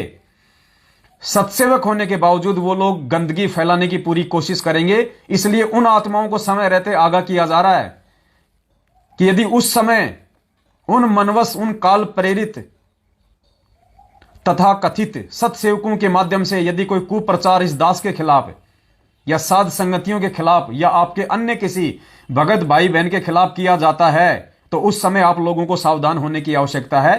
क्या आप भी उस मनवस व्यक्ति की तरह मनवस होते हैं, या उसकी बात को आधार बना के आप भी भगवान से दूर होते हैं, या फिर आपको जो परमेश्वर ने शील, संतोष, विवेक, दया, अक्षमा और जो ये बुद्धि बख्शी है, आप उसका यूज करते हैं। क्योंकि यह बिगड़ेगा किसी का कुछ नहीं, ना पवन दास का कुछ बिगड़ेगा, ना किसी का कुछ बिगड़ेगा, ना इस भगवान का कुछ बिगड़ेगा। आप अपना बिगाड़ लोगे फालतू में, मनसा पाप अपने अंदर पैदा करके, अपने इस नाचीज छोटे से भाई के ऊपर शंका पैदा करके। पुण्यात्मा, कुछ नहीं है, दास का सब कुछ परमात्मा का है। दास ने अपना सब कुछ इस बंदी छोड़ के चरणों में समर्पित कर रखा है। आज अगर ये भगवान कह दे कि बेटा अपने हाथ में चाकू लेके शरीर की बोटी बोटी काट दे, ये दास आज काट के परमात्मा के चरणों में रख देगा, आज ही। इस दास का मकसद केवल सतलोक की प्राप्ति है। और दास जो ये भूमिका निभा रहा वर्तमान में, मैं कोई जबरदस्ती, कोई बीच में कोई आके नहीं टपका। इस परमेश्वर ने दास को निमित्त बनाया। ये दास तो केवल वो भूमिका निभा रहा है गधे वाली कि अल्लाह मेहरबान तो गधा पहलवान, वरना दास की कोई औकात नहीं है। जो सेवा भगवान ने दी हुई है वो दास कर ले। जो सेवा इस भगवान रामपाल जी ने दी है, पुण्यात्माओं, ये सेवा तो ब्रह्मा विष्णु महेश भी नहीं निभा सकता। क्योंकि परमात्मा ने बताया कि इस काल के खिलाफ एक शब्द ब्रह्मा विष्णु महेश भी नहीं निकाल सकते। उनकी भी औकात नहीं है कि इस काल के खिलाफ एक भी शब्द बोल दें। और पिछले 7 वर्षों से डायरेक्ट इस परमात्मा ने सतलोक आश्रम मैनेजमेंट हरियाणा रूपी काल के साथ में सीधी टक्कर दिलवा रखी है। कितने प्रयास किए इन्होंने दास की हत्या करने की, दास का जो है मर्डर करने की, कितने प्रयास किए इन्होंने, लेकिन ये नहीं तोड़ पाए। क्यों नहीं तोड़ पाए? अगर मैं एक जीव की तरह होता, अगर मेरे ऊपर इस परमेश्वर का कोई आशीर्वाद नहीं होता, या मुझे सतगुरु रामपाल जी भगवान ने निमित्त बना के संघर्ष के लिए खड़ा ना किया होता, तो पुण्यात्माओं, मैं इस मार्ग में नहीं टिक सकता था। अब तक तो पता नहीं मैं किस पंथ और किस संत के चरणों का झूठा चरणामृत पी रहा होता। लेकिन इस परमेश्वर ने खड़ा किया है।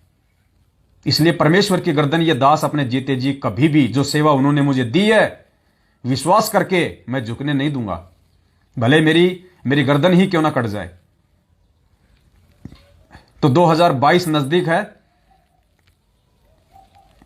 यदि आप सत्सेवक हैं और यदि आप सत्सेवक बने रहना चाहते हैं, दो चीजें नोट कर लेना। सबसे पहले, ऐसे किसी भी मनवस व्यक्ति से, राग द्वेष और ईर्ष्या से ग्रस्त व्यक्ति से, जिसका सारा दिन खाली गधे की तरह भौंकने का है, उल्टे सीधे ऑडियो वीडियो पोस्टर बना के किसी को बदनाम करने का है, ऐसे व्यक्ति से तुरंत अपना कनेक्शन, अपना संबंध काट लीजिए। भले ही वो आपका जीजा क्यों ना हो, आपका साला ही क्यों ना हो, तुरंत उस व्यक्ति से अपना कनेक्शन काट लीजिए।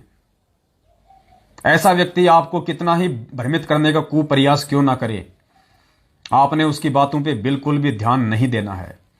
यदि आपने सच्चाई देख ली है तो, और यदि आपको विश्वास है तो, और विश्वास है तो ही साथ संगतियों में आओ।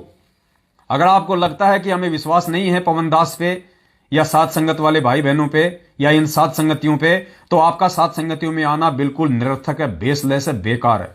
आप आकर भी कोई लाभ, कोई फल प्राप्त नहीं कर पाओगे पांचों यज्ञ का, और उल्टे भगवान के दोषी बनोगे, क्योंकि मन में पाप लेके भगवान की साथ संगति में बैठने वाला परमात्मा का सबसे बड़ा दोषी होता है।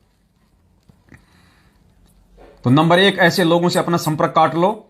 ऐसे लोगों के कोई भी ऑडियो वीडियो पोस्टर ना आपने पढ़ने हैं, आपने उन सब के मोबाइल नंबर को ब्लॉक कर देना है, उनके नंबर को आपने ब्लैक लिस्ट में डाल देना है, और भूल कर भी अपने किसी भी भगत भाई बहन का समय बर्बाद करने के लिए आपने डालना नहीं आगे, बिल्कुल भी। उस विषय में यदि आपसे कोई बात करता है, कोई बात करने की कोशिश करता है, तुरंत उसका फोन काट दो, या यह कह दो कि भाई साहब इस मैटर पे एक सेकंड भी बात की तो मैं आपसे बात नहीं करूंगा।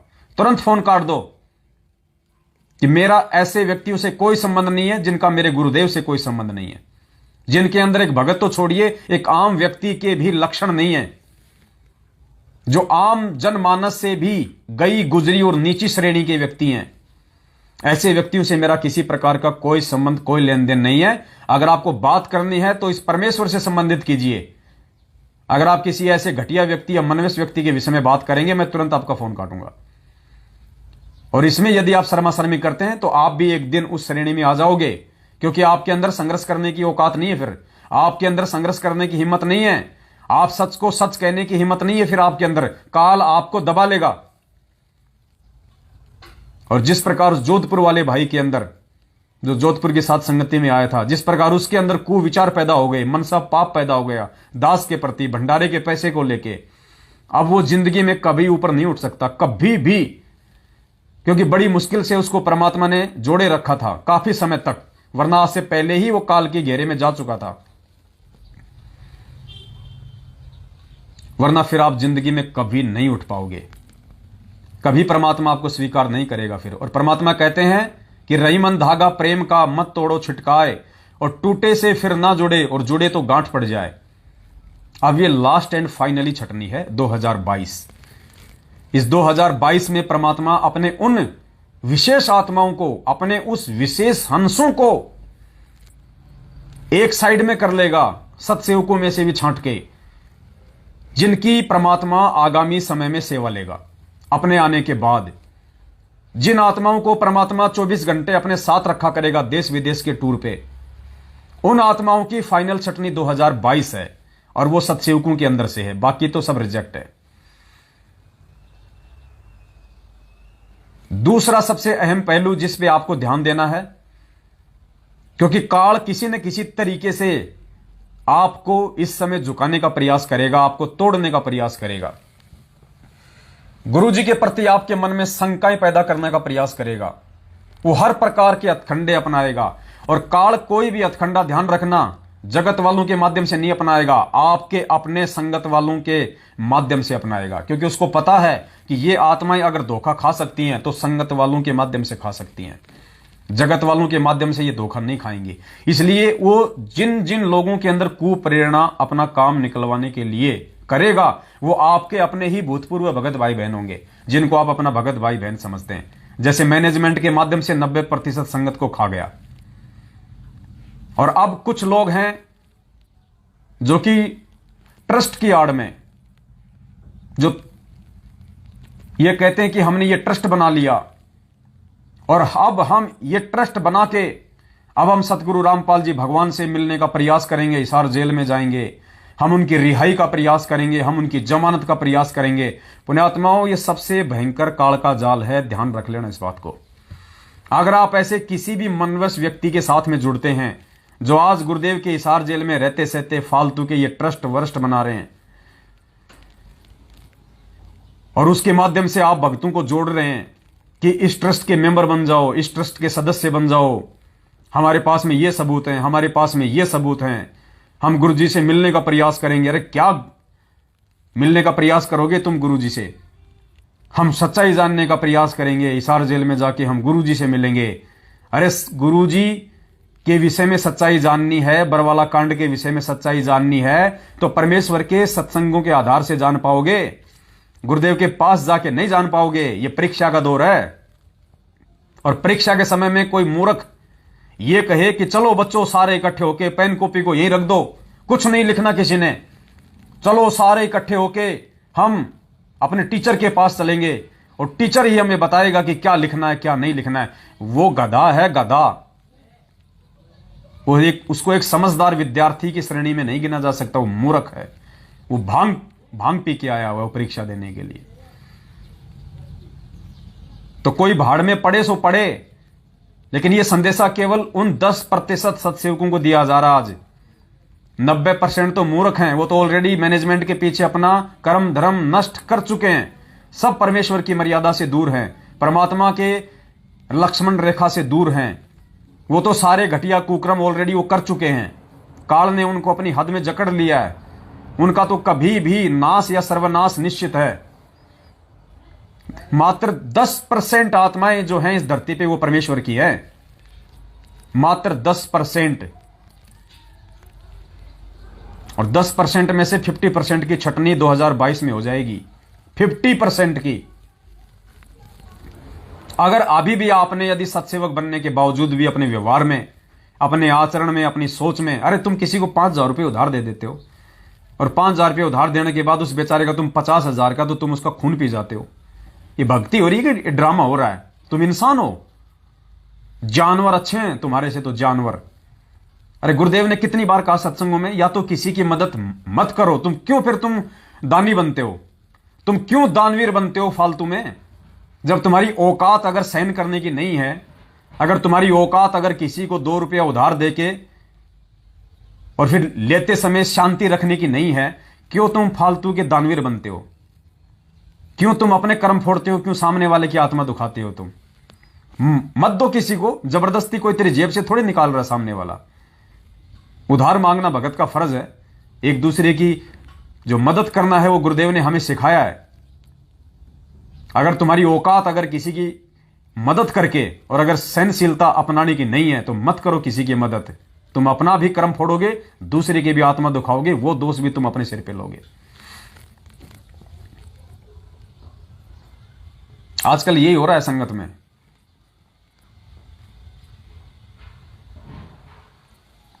ये काल भगवान इस दास को हर प्रकार से तोड़ने का प्रयास कर रहा है, हर प्रकार का, लेकिन ये सफल नहीं हो पाएगा। मेरे साथ में परमात्मा है। खूब कोशिश करी इसने। अभी जो 4 लाख रुपए का जो मैटर है, पुण्यात्माओं, वो पैसे देने का अधिकारी मैं नहीं था।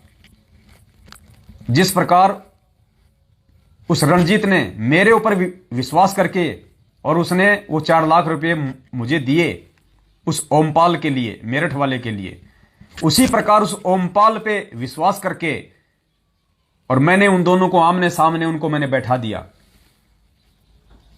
देखो यहां क्या होता है। परमात्मा कहते हैं निरंजन धन तेरा दरबार, यहां पे तनिक ना न्याय विचार, साचों को तो झूठा बतावा इन झूठों का एतबार। निरंजन धन तेरा दरबार। ओमपाल मेरठ वाला जिसको पैसों की जरूरत थी 4 लाख की, और देने वाला वो हरियाणा का रणजीत, दोनों को मैंने मेरठ में आमने सामने बैठाया। उसने अपने 4 लाख की डिमांड बताई और कहा कि 2 महीने में इसका मैं दे दूंगा पैसा। दोनों को आमने सामने मैंने बैठाया। सिर्फ मेरा काम केवल इतना सा था, और इतनी सी जो गलती है उसकी सजा दास भुगत रहा है कि हर महीने करके अब उसको 10-10 हजार रुपए अब दास ने हां भरी है। ये पैसे देने का अधिकारी ये दास नहीं था पुण्यात्माओं, लेकिन परमात्मा कहते हैं राड से बाढ़ भली, राड से बाढ़ भली। परमात्मा कहते हैं हरिजन तो हारा भला और जीतन दे संसार, और हारा तो हरिसु मिले जीता यम की लार। पुण्यात्मा, मेरी आत्मा अंदर से कितनी दुखी हो रही है ये दास जानता है, लेकिन फिर भी दास एक संतोष किए बैठा है। पिछले 2 साल से दास के खिलाफ हजारों की संख्या में ये लोग ऑडियो वीडियो पोस्टर, पता नहीं किस किस प्रकार की अभद्र भाषा और पोस्टर बना बना के डाल रहे हैं। मुझे मेरी इज्जत या बेइज्जती की परवाह नहीं है।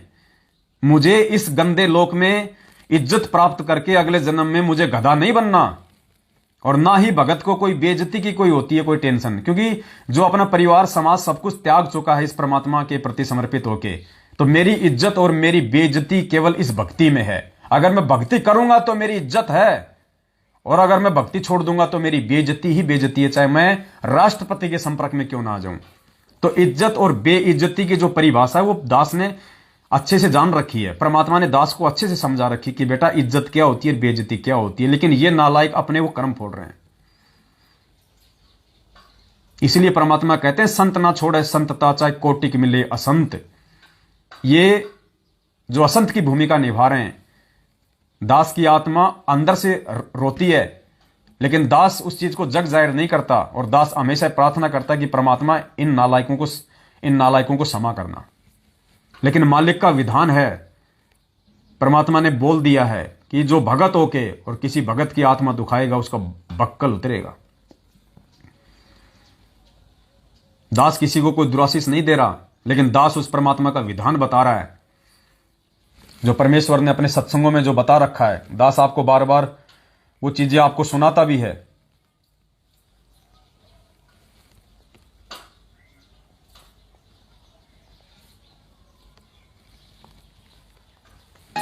बोलो सतगुरुदेव की जय हो। अब क्या बताते हैं कि जो जैसे अम्बरीश राजा विष्णु भगत थे, अब विष्णु जी की भक्ति कर रहे थे, तो वहां परमात्मा विष्णु रूप धारण करके क्या बताना चाहते हैं कि मेरा भक्त अम्बरीश है और उसमें आधीनी है दुर्वासा, तेरे अंदर बकवाद भरी है, और मेरे भक्त ने को सता देगा उसका बक्कल तार दूंगा। परमात्मा अपनी महिमा बताना चाहता है कि जो मेरे भक्त को सताएगा उसको नहीं बख्शूंगा। अब पुण्यात्मा, इसमें एक बहुत बड़ा नियम है प्रभु का कि सबसे ज्यादा हमें अधीन रहना होगा। आप 2 भक्त हैं, दोनों ने उपदेश ले रखा है, और तुम आपस में झगड़ा करते हो, और एक भक्त कुछ नहीं कहता, दूसरा उसको नाजायज परेशान करने की चेष्टा करता है, तो परमात्मा उस जो भक्त की रक्षा करेगा। वो भी बेशक भक्त है, जो बेमतलब बकवाद करके दूसरे को तंग कर रहा है भक्त को, तो उसको हानि पहुंचाएगा, जबकि दोनों भक्त ही है। तो इन नियमों को तोड़ने से भी परमात्मा हमारे से दूर होता है और हम अभगत बन जाते हैं। पुण्यात्मा, ये विधान बताया गुरुदेव भगवान ने, और ये परमात्मा है। संत वचन पलटे नहीं, पलट जाए ब्रह्मांड। आने वाले समय में इन लोगों के साथ में क्या बीतेगी ये आप अपनी आंखों से देख लेना। जो बेवजह नाजायज तरीके से साध संगतियों को रोकने के लिए काल प्रेरणा से जिस प्रकार से ये लोग इस पवन दास को दुखी कर रहे हैं, इस पवन दास को परेशान करने का प्रयास कर रहे हैं, आने वाले समय में इनके साथ में क्या गुजरेगी, अभी इनकी बुद्धि के ऊपर पत्थर पड़े हैं, क्योंकि काल सवार है। ये सोच रहे हैं कि हम बहुत अच्छा कर रहे हैं, हम बहुत अच्छा कर रहे हैं। ये अपने भविष्य में कितने ये लोग ये कांटे बो रहे हैं, इनको खुद को नहीं पता। और दास जानबूझ के दुखी इसलिए नहीं होता कि कहीं वो परमात्मा दुखी ना हो जाए। अगर परमात्मा दुखी हो गए तो इनका बक्कल उतार देगा इनका यहीं पे। इसलिए दास हमेशा परमात्मा से प्रार्थना करता है कि परमेश्वर हो सके तो इनको सद्बुद्धि दीजिए, इन गधों को। और दास के साथ परमात्मा है भाई। इन्होंने खूब कोशिश की जोधपुर की साथ संगति रोकने की, बहुत ज्यादा कोशिश की। दास को इस काल ने इतना डराया धमकाया। जोधपुर से डॉक्टर रामेश्वर जांगिड़ जी कितना चीख रहे थे, कितना चिल्ला रहे थे, ये नहीं आ सकता जोधपुर, नहीं आएगा जोधपुर, इसकी औकात नहीं है जोधपुर में आ जाएगा, 5 मिनट में मैं इसको धूल चटा दूंगा, ये ज्ञान चर्चा फलाना दिखना। पुण्यात्माओं, एक बात नोट करना, मेरा किसी से कोई राग द्वेष नहीं है, ना किसी डॉक्टर से, ना किसी वकील से, ना किसी इंजीनियर से, ना हो सकता है। आपको पता होगा आज से 7-8 महीने पहले जब ये डॉक्टर रामेश्वर जांगिड़ ने इस परमेश्वर के ज्ञान विरुद्ध बातें करना संगत में शुरू की थी, तो दास ने इसको कह दिया था कि भैया थोड़े दिनों में तू अपना लोटा लंगोटा लेने वाला है। तो ये दास के कितना भयंकर पीछे पड़ा था कि तू कहां है, तेरा एड्रेस बता, अभी मैं जो है 10 मिनट में आ जाऊंगा, तू नहीं बताएगा तो मेरी प्रशासनिक अप्रोच इतनी जबरदस्त है, मैं तेरी लोकेशन निकाल लूंगा। उस समय दास की मजबूरी थी, क्योंकि दास किसी जीव के उकसाने से अपना काम नहीं करता। दास कभी भी जोश में होश खो के काम नहीं करता। मुझे पता है कि भगवान ने मुझे जो सेवा दी है और परमेश्वर के दिखाए रास्ते अनुसार मैं चलता हूं। मुझे पता है कि यह काल तुझे उकसा रहा है, काल तुझे जोश दिला रहा है, लेकिन दास परमेश्वर का दास है। उस समय दास की सेवा परमात्मा की रजा से केवल यही थी कि बेटा चुपचाप रह के जो तुझे मैंने कुछ सब्जेक्ट दिए हैं उनके ऊपर लाइव वीडियो बना, हर शनिवार और रविवार को। तो आपको पता है कि साल भर पहले दास हर शनिवार हर रविवार को 3-3, 4-4 घंटे लाइव आता था। वो वीडियो बनाने बहुत आवश्यक थे। अगर मैं उस समय इन लोगों को अपना एड्रेस दे देता तो बेवजह ये लोग मेरे घर पे आके बैठ जाते। उखाड़ तो कुछ नहीं पाते, लेकिन बेवजह ये मुझे दुखी करते, ये मुझे जो है परेशान करते, और मैं वो सेवा नहीं कर पाता जिस सेवा के लिए परमात्मा ने उस समय मुझे निमित्त बनाया था। तो ये सोच के दास ने इसको उस समय कही थी एक बात कि भैया तेरे जोश दिलाने से और तेरे उकसाने से कुछ नहीं होने वाला है। डॉक्टर साहब, आपकी राष्ट्रपति से पहचान हो सकती है, आपके प्रधानमंत्री से पहचान हो सकती है, लेकिन मेरी पहचान उस परम पिता परमेश्वर से है जो राष्ट्रपति से भी ऊपर है, प्रधानमंत्री से भी ऊपर है। और मैंने कहा अभी तो आप मेरा एड्रेस निकालने की बात कर रहे हो, आप मेरी लोकेशन लेने की बात कर रहे हो। डॉक्टर साहब, जिस दिन वो समय आएगा तेरे जोधपुर में आऊंगा, तेरे जोधपुर में। और परमात्मा ने दास का वो वचन सफल करवाया। 4 और 5 दिसंबर को उसी डॉक्टर के पैतृक गांव के नजदीक बागोरिया गांव में भोपालगढ़ तहसील में सात संगति का प्रोग्राम परमात्मा ने रखवाया। और इन लोगों का इतना मुझे डराने के बावजूद, मुझे धमकाने के बावजूद, ये दास जोधपुर की सात संगति में गया अपने भगवान को निमित्त मान के, क्योंकि मेरे परमेश्वर ने मुझे एक ही बात सिखाई है कि बेटा भगत किसी से लड़ता नहीं और भगत किसी से डरता नहीं। ये दास उसी डॉक्टर रामेश्वर जांगीड़ के गांव में गया। वहां पे देसवाल उसका गांव है, पास में पड़ता है। उसी जोधपुर की सीमा में ये दास सात संगति में गया, और ना वहां पे कोई डॉक्टर आया, ना कोई डॉक्टरानी आई। और उस सात संगति में डॉक्टर रामेश्वर जांगीड़ जी की जो धर्म पत्नी है वो भी आई थी, वो सत्सेवक है। उसी सात संगति में डॉक्टर रामेश्वर जांगीड़ का साला राम प्रकाश वो भी आया, क्योंकि वो भी सत्सेवक है। और दास भी गया उस सात संगति में। हमें किसी का भय नहीं है, क्योंकि हम गलत नहीं हैं, लेकिन हम इन लोगों के अनुसार नहीं चलते, और ना हम चलेंगे, ना हमें चलने की आवश्यकता। हम चलेंगे अपने गुरुदेव भगवान के दिखाए रास्ते के अनुसार, तब हम सफल होंगे, तब परमात्मा हमारे साथ रहेगा। उसके बावजूद भी इन लोगों को रास नहीं आया। अंदर अंदर से ये लोग जल भुन गए कि हमारे तो सारे के सारे दाव फेल हो गए। ये पवनदास जोधपुर में पहुंच कैसे गया? फिर इन सब ने मिलके, डॉक्टर रामेश्वर जांगीड़ ने मिलके, और जो 2-3 और हैं जो सारा दिन जो पोस्टर बनाते रहते हैं फालतू के, इन सभी लोगों ने मिलके, क्योंकि एक पुरानी कहावत है पुण्यात्माओं कि दुश्मन का दुश्मन मित्र होता है। यानी इस पवनदास के जितने भी जो ये दुश्मन है, ये सब आपस में ये मित्र बने हुए हैं। इन सभी मित्रों ने मिलके फिर एक नई चाल चली। सात संगति के दूसरे दिन वहां पे उस रणजीत को भेज दिया कि रणजीत जी आप जाओ वहां पे, वहां पवनदास मिलेगा, वहां जाके उसको डिस्टर्ब करो। उस रणजीत को भेज दिया वहां पे, और परमात्मा ने दया करी, वो आया, मेरे लिए सोने पे सुहागा। मेरे लिए परमात्मा ने बहुत अच्छा किया। 5 भाइयों के बीच में बैठ के वहां पे मीटिंग हुई, और सर्वसम्मति से, और दास ने उन सबको जो डिसीजन नहीं निकला, उससे पहले ही दास ने सबको बोल दिया कि भैया इसके 2 रास्ते निकलेंगे एंड में, आपको करना तो ठीक है, नहीं करना तो ठीक है। तो उन्होंने कहा कि भाई क्या है 2 रास्ते? दास ने कहा भैया 2 ही रास्ते हैं। सबसे पहला रास्ता तो यह है कि मैं इन पैसों के लिए जिम्मेदार नहीं हूं। मेरा और ओमपाल के बीच का क्या लेन देन है वो ओमपाल का और मेरा विषय है। ओमपाल ने मुझे जो मदद जो की थी जयपुर से मेरठ शिफ्ट करने की, तो ओमपाल ने कहा था कि जब गुरुजी आ जाएंगे उसके बाद तुझे पैसा देना है। इससे पहले मैं तेरे से 1 रुपया नहीं लूंगा। तो ओमपाल के वायदे अनुसार ओमपाल मेरे से कोई पैसा लेने का अधिकारी नहीं है जब तक गुरुजी जेल से ना आ जाए। और जो रणजीत ने जो मदद की है वो रणजीत को भी अच्छे से पता है कि रणजीत के सामने मैंने 4 लाख रुपया ओमपाल को दिया है और उसकी जमीन की रजिस्ट्री के लिए मंगवाया था। तुम दोनों की आपस में बैठ के बातचीत करवाई थी। ओमपाल से मेरी कोई रिश्तेदारी नहीं थी और ना मेरी कोई तेरे से रिश्तेदारी है। भगत भाई होने के नाते जो है वो तूने हेल्प की और भगत भाई होने के नाते मैंने उसकी ओमपाल की जो है वो हेल्प करवाई। इसमें मेरा क्या दोष हो गया भाई? लेकिन फिर भी यहां पे क्योंकि ये काल का लोक है, परमात्मा कहते हैं हरिजन तो हारा भला। आज दास जबरदस्ती कि इस परमेश्वर के मार्ग में ये गंदे लोग अपनी और गंदगी ना फैलाएं, अपने और ज्यादा कर्म ये ना बिगाड़ें, उस परमेश्वर के दोषी ना बने, अकाल मौत मरने का जो कारण है वो ये लोग ना बने।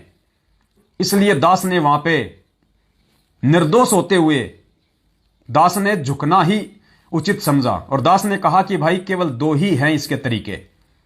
उन्होंने कहा कि भगत जी क्या तरीके? दास ने कहा कि पहला तरीका तो यह है कि इस दास के पास में कोई 1 रुपया भी नहीं है। दास अपना मकान किराया भी भगत भाई बहनों से ले लेके भर रहा है, क्योंकि 24 घंटे यदि मैं परमेश्वर की सेवा में रहूंगा तो सबको पता है मैं काम कर पाऊंगा या फिर मैं क्या कर पाऊंगा। आप रह के देख लो एक बार, 2 महीने कोई भी 24 घंटे वो भूमिका निभा लो जो ये दास निभा रहा है। आपके घर पे पीछे से अगर 40,000 का अगर वो खर्चा ना आ जाए तो मुझे कह देना। तो भाई मेरे पास कुछ है नहीं, थोड़ा बहुत मैं मेरा काम धंधा करता हूं, उसमें मेरा काम हो नहीं रहा। तो पहली बात तो यह कि मेरे पास इसको देने के लिए कोई चवन्नी नहीं है। ये चाहे कोई मुकदमा करे, चाहे ये जो मर्जी करे, इसको छूट है। और दूसरा रास्ता मेरे पास में यह है कि उस परमेश्वर के ज्ञान आधार से और परमेश्वर की मर्यादाओं को समझते हुए और परमेश्वर के वचन अनुसार एक अच्छे और नेक इंसान की भूमिका निभाते हुए, एक भगत का रोल करते हुए मैं ये कर सकता हूं कि अगर ओमपाल यदि अपनी बातों से आज वो मुकर रहा है और वो यदि इस पवन दास के पैसों की एवज में या अगर इस रणजीत को पैसा नहीं दे रहा है और ये कह रहा है कि पवन दास मेरे देगा जब मैं तेरे दूंगा, तो फिर मैं इस रणजीत को भी दुखी नहीं होने दूंगा, क्योंकि उसकी भी गलती नहीं है बेचारे की। उसने भी मेरे ऊपर विश्वास करके ओमपाल की मदद की और मैंने ओमपाल पे विश्वास करके उससे मदद ली। तो इसमें मैं रणजीत का भी मैं कोई दोष नहीं दूंगा। तो मैंने कहा इस कारण कि ये आत्मा भी दुखी ना हो, मैं ये कर सकता हूं, चाहे मेरे को कहीं से भी कोई एडजस्टमेंट करना पड़े, हर महीने 10-10 हजार रुपए मैं इसके खाते में डालता रहूंगा। तो जो दूसरा ऑप्शन था ये सबको पसंद आया। रणजीत ने भी अपनी सर्वसम्मति से वो वीडियो दास ने डाल दिया है यूट्यूब पे। दास वीडियो तो नहीं डालना चाह रहा था क्योंकि दास ये फालतू की जो नौटंकी है इनमें दास ज्यादा भागीदार नहीं होता, लेकिन कुछ काल प्रेरित लोगों को जो है वो मजा नहीं आ रहा था। वो चाहते हैं कि कोई न कोई टॉपिक, कोई न कोई बहाना उनको मिले जिससे कि हम पवन दास को हम बदनाम करें। वो वीडियो भेजो, वो वीडियो भेजो। तो दास ने सोचा भाई लो इनको भी कर देते हैं खुश। दास ने उस वीडियो को कल फेसबुक पे, यूट्यूब पे वायरल कर दिया, जैसे हमारा एग्रीमेंट हुआ था। वही बातें जो मैं आपको बता रहा हूं। अब ये वीडियो हासिल करके उनको कौन सी खुशी मिल जाएगी राम जाने। तो दास ने कहा कि हर महीने 10-10 हजार रुपये मैं इसको दे सकता हूं अगर ये लेना चाहे तो उसने अपनी हां भर दी। वीडियो बन चुका है, सर्वसम्मति से हुआ है। कल को अगर ये अपनी बात से यदि पलटी खाता है तो कोर्ट में सबसे बड़ा एविडेंस वो वीडियो, सबसे बड़ा एविडेंस। अब ये अपनी बातों से नहीं खा सकते पलटी। पुण्यात्मा उसके बाद भी आए दिन देखो किस प्रकार के ये लोग ये घटिया पोस्टर बना बना के डाल रहे हैं। वही रणजीत जो वहां कह रहा है कि मैं आज के बाद में इस मैटर पे किसी से कोई बात नहीं करूंगा, खुद उन दुष्टों के साथ में कॉल रिकॉर्डिंग कर रहा है, उन ऑडियो को वायरल कर रहा है। पुण्यात्माओं ये भगत हैं। इसलिए परमात्मा ने कहा था कि बेवजह यदि कोई मेरे भगत को दुखी करेगा, चाहे सामने वाला भी भगत ही क्यों ना हो, उसका बक्कल उतरेगा। तो पुण्यात्माओं ये जितने भी लोग हैं ये लोग अकाल मौत मरने का अपना सफर तय कर रहे हैं, अकाल मौत मरने का। इसलिए दास निवेदन कर रहा कि ऐसे दुष्ट प्राणियों से जिनके अंदर एडी से चोटी तक काल भगवान बैठा हुआ है, दुष्टता ही उनके अंदर दुष्टता है, और ऐसे लोगों के लिए परमात्मा ने कहा था कि संगत माही कुसंगत उपजय, और जैसे बण में बांस आप पे घिस घिस आग लगा ले करे औरा का भी नाश। ऐसे लोगों से आप अपने संपर्क तोड़ दो। और परमेश्वर की दया देखो पुण्यात्माओं, कुछ ही समय बाद में दास के संपर्क में एक भाई आ गया। थोड़ी थोड़ी बातें मेरी उससे हो रही थी पहले। जैसे ये एग्रीमेंट हुआ उसके आधे घंटे बाद में एक परमेश्वर ने अपनी आत्मा को सामने लाके खड़ा कर दिया और कहा, भगत जी निश्चिंत हो जाओ, आपकी जिम्मेदारी नहीं है, हर महीने की 1 तारीख को मैं इसके खाते में पैसा डालूंगा जब तक इसका 4 लाख पूरा नहीं हो जाएगा। उस भाई ने उठ लिया कि भगत जी ये 4 लाख रुपए की जिम्मेदारी मेरी है, आप अपनी सेवाओं पे ध्यान दो। जो भगवान ने आपको निमित्त बना के रखा हुआ है, परमेश्वर ने आपको जो सात संगतियों के लिए निमित्त बनाया, आप वो सेवा करो भगत जी। मैं वो सेवा नहीं कर पा रहा तो इससे बड़ा और मौका मुझे क्या मिलेगा उस भगवान की तरफ से कि आपको टेंशन फ्री रखने के लिए, ताकि ये परमेश्वर का मार्ग आगे बढ़े, ये सच्चाई, ये गुरु भगवान के जो ये सत्संग है, जो ये सार हैं, ये ज्ञान है, ये और आत्मा तक आगे से आगे जाए। आप भगत जी निर्विघ्न रूप से आप सात संगतियां करो, आप ये काम करो। आपकी जो हर महीने की जो ये 10-10 हजार रुपए की टेंशन है भगत जी, ये मेरे ऊपर छोड़ दो। और पुण्यात्मा उस भाई ने 4 लाख रुपए की जिम्मेदारी अपने ऊपर ले ली उसी समय। तो बताओ परमात्मा मेरे साथ है या नहीं है? तो मैं क्यों ना सेवा करूं, मैं क्यों ना अपने गुरु भगवान के चरणों का धो धो के ये अमृत पान करूं, जब मुझे पता है कि परमात्मा आगे से आगे मेरे साथ रहता है। इन्होंने तो मुझे डराने की, तोड़ने की पूरी कोशिश की कि कहां से लाएगा ये 10,000 रुपए हर महीने, इसका खुद का घर नहीं चल रहा, ये रणजीत के 10,000 रुपए कहां से देगा। इनको बड़ी खुशी हुई ये एग्रीमेंट सुनते ही कि अब आ गया ऊंट पहाड़ के नीचे, अब फंसेगा ये पवनदास, अब देखते हैं कहां कहां सात संगतियों में जाएगा, अब देखते हैं ये कमाने में लगा रहेगा या सात संगतियों में लगा रहेगा। इनको ये नहीं पता कि तुम जिसकी प्रेरणा से ये बकवाद कर रहे हो, काल की प्रेरणा से, उस काल का बाप सतगुरु रामपाल जी भगवान, पीछे 2 फोटोएं देख रहे हो, सदा दास के साथ रहता है, सदा 24 घंटे। इसलिए मुझे अपने परमेश्वर पे भरोसा है। तो पुण्यात्माओं, कोई भी मनवश प्राणी अगर कोई ट्रस्ट बना रहा है गुरुदेव की आड़ में, गुरुदेव के नाम की आड़ में, और यह कहता है कि हम गुरुजी से मिलेंगे, हम गुरुजी की जमानत करवाएंगे, हम गुरुजी की रिहाई करवाएंगे, पुण्यात्माओं आप लोगों को बहुत बड़ा बेवकूफ बनाया जा रहा है काल भगवान के द्वारा। वो ट्रस्ट बनाने वालों के ऊपर इतने कहर टूट रहे हैं, वो लोग आपको अपनी सच्चाई नहीं बताएंगे, बिल्कुल भी नहीं बताएंगे।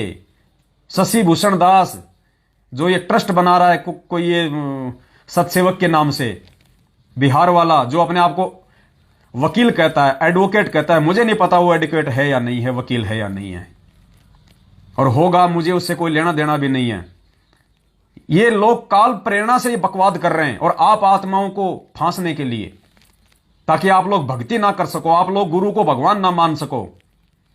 ये आप लोगों को फांसने की साजिश है बिहार के भक्तों को, बहुत भयंकर तरीके से। ये बहुत जोर का समय चल रहा है, इसलिए दास कह रहा है 2022 बहुत विनाशक है। जो अपने गुरु को परमेश्वर के रूप में स्वीकार नहीं करेगा उसका बचाव नहीं होगा। तो पहले उस शशि भूषण दास जी को देख लीजिएगा आप, वो शशि भूषण दास जिसकी भक्तमती पिछले 1 साल से दिल्ली हॉस्पिटल में एडमिट है, 1 साल हो गई उसको, ब्रेन हेमरेज है, ब्रेन हेमरेज, कोमा में है 1 साल से दिल्ली। अब बताइए क्या उसके ऊपर सतगुरुदेव की मेहर है क्या, रजा है क्या? अरे भगवान के भगत के तो कांटा भी नहीं लग सकता, बीमारी तो बहुत दूर की बात है। वो आदमी क्या कभी सुखी हो सकता है जिसकी बीवी 1 साल से दिल्ली के हॉस्पिटल में एडमिट है, जिसको ब्रेन हेमरेज है? क्या उस व्यक्ति के घर पे उस भगवान की मेहर हो सकती है, दया हो सकती है? कभी नहीं हो सकती जिंदगी में, भले वो अपने आप को भगत कहे। और उसके बावजूद भी और उल्टे काम करने में लगा हुआ है, गुरु को मानुस मानने में लगा हुआ है। गुरु जी की रिहाई करवाएंगे। अरे तुम गुरु जी की रिहाई कराओगे? तुम अपनी भक्तमती की तो रिहाई करवा लो दिल्ली से, तुम अपनी भक्तमती की तो हॉस्पिटल से, उस बीमारी से रिहाई करवा लो। गुरु जी की रिहाई तो बहुत दूर की बात है। पुण्यात्माओं मर जाओगे। दास आगा कर रहा है, चेतावनी दे रहा है। परमात्मा कहते हैं गुरु मानुष कर जानते वो नर कहिए अंधे, और दुखी संसार में आ गए यम के फंद। जो अपने गुरु को मानुष समझेगा, परमात्मा कहते हैं उसके मन में दोष आएगा, और दोष आएगा तो काल का दाव लगेगा। अरे भाई परमात्मा हमें शब्द सुनाते हैं, भाई कर ले वकील, भाई कर ले गुरु वकील मुकदमा भारी है, भाई कर ले गुरु वकील मुकदमा भारी है। अरे आप और हमारा मुकदमा धर्मराज के दरबार में लंबित पड़ा है, और सतगुरुदेव जी हमारे वकील बन के उस मुकदमे को सुलझाने के लिए इस पृथ्वी लोक पे आए हुए हैं। और हम नालायक अपनी नालायकी के चलते मान और बड़ाई के लिए, 4 भक्तों को अपने पीछे लगाने के लिए ट्रस्ट बना बना के उन भक्तों का भी हम सत्यानाश कर रहे हैं। अब जो भगत उस ट्रस्ट का मेंबर बनेगा तो उस ट्रस्ट का मेन मकसद क्या है? गुरुजी को बाहर निकलवाना, गुरुजी की रिहाई करवाना। अब बताओ, जो उस ट्रस्ट का मेंबर जो बन गया, उस भगत ने तो अपने गुरु को मानुस मान लिया, तुम निकलवाओगे गुरुजी को। इस मैनेजमेंट ने पिछले 7 साल से जितना जोर लगाना था इसने उतने लगा लिए। एक याचिका तक ये दायर नहीं करवा पाए गुरुजी की, और तुम गुरुजी को बाहर निकलाओगे जिनकी औकात नहीं है। पुण्यात्माओं बचो, ये ड्रामे करने होते ये दास कर लेता। भले इन्होंने ये ट्रस्ट बना लिया, 20 आदमी उस ट्रस्ट के मेंबर नहीं बन सकते। 20 आदमी, कौन 20 आदमी? अगर जिसको थोड़ा बहुत भी अगर जिसको ज्ञान होगा तो, अगर आध्यात्मिक ज्ञान होगा तो, जो अपने गुरु को भगवान मानता होगा, 20 आदमी उस ट्रस्ट के मेंबर नहीं बन सकते। ये गुरुजी को छुड़वाएंगे। ये ट्रस्ट बनना, ये गुरुजी की रिहाई की नौटंकी करना, पुण्यात्माओं ये सिर्फ और सिर्फ आप लोगों को इस परमेश्वर से दूर करने की साजिश है काल भगवान के द्वारा। दास केवल आपको आगाह करेगा, दास की केवल इतनी सेवा है, बाकी मानना ना मानना ये आप लोगों के ऊपर है। बहुत सारी बातें हैं जो दास आज करना चाहता था, लेकिन समय नहीं है इतना, क्योंकि दास अभी अपने यथास्थान निकल रहा है आज। और पुण्यात्माओं ध्यान रख लेना, हो सकता है दास को आगामी दिनों में जेल जाना पड़ सकता है, क्योंकि दास के ऊपर जो मुकदमा लगा हुआ था, जो कोरोना वैक्सीन को लेके बेवजह वो मुकदमा जो है वो चला हुआ है। दास को नहीं पता था, दास ने सोचा था कि मेरा मुकदमा खारिज हो गया होगा, और दास को बिना जानकारी के उसकी 7 या 8 जो तारीखें हैं वो मिस हो गई थी। तो अभी दास पिछले 6 तारीख को दास 29 तारीख को वहां गया था, मेरी तारीख थी, मेरे संबंध निकले हुए थे। तो दास को जैसे मालूम पड़ा कि मेरे संबंध निकले हुए हैं, दास ने तुरंत वहां पे गया, वकील खड़ा किया एक नया, और दास वहां पे गया। तो दास तो वहां गया था मतलब सरेंडर होने के लिए कि भैया चलो 14 दिन अंदर जाएंगे, उसके बाद में फिर नए तरीके से हम अपनी जमानत करवाएंगे। तो वकील ने कहा कि जी कोई दिक्कत नहीं है, मैं आपको तारीख दिलवा दूंगा, और हो सकता है मामला बाहर की बाहर ही हो जाएगा फिनिश। तो कहा ठीक है भाई। बाकी दास तो अपना बैग लेके गया था, अपना जो सामान सट्टा था अपना उसी हिसाब से गया था कि दास तो सीधा अंदर जा रहा है।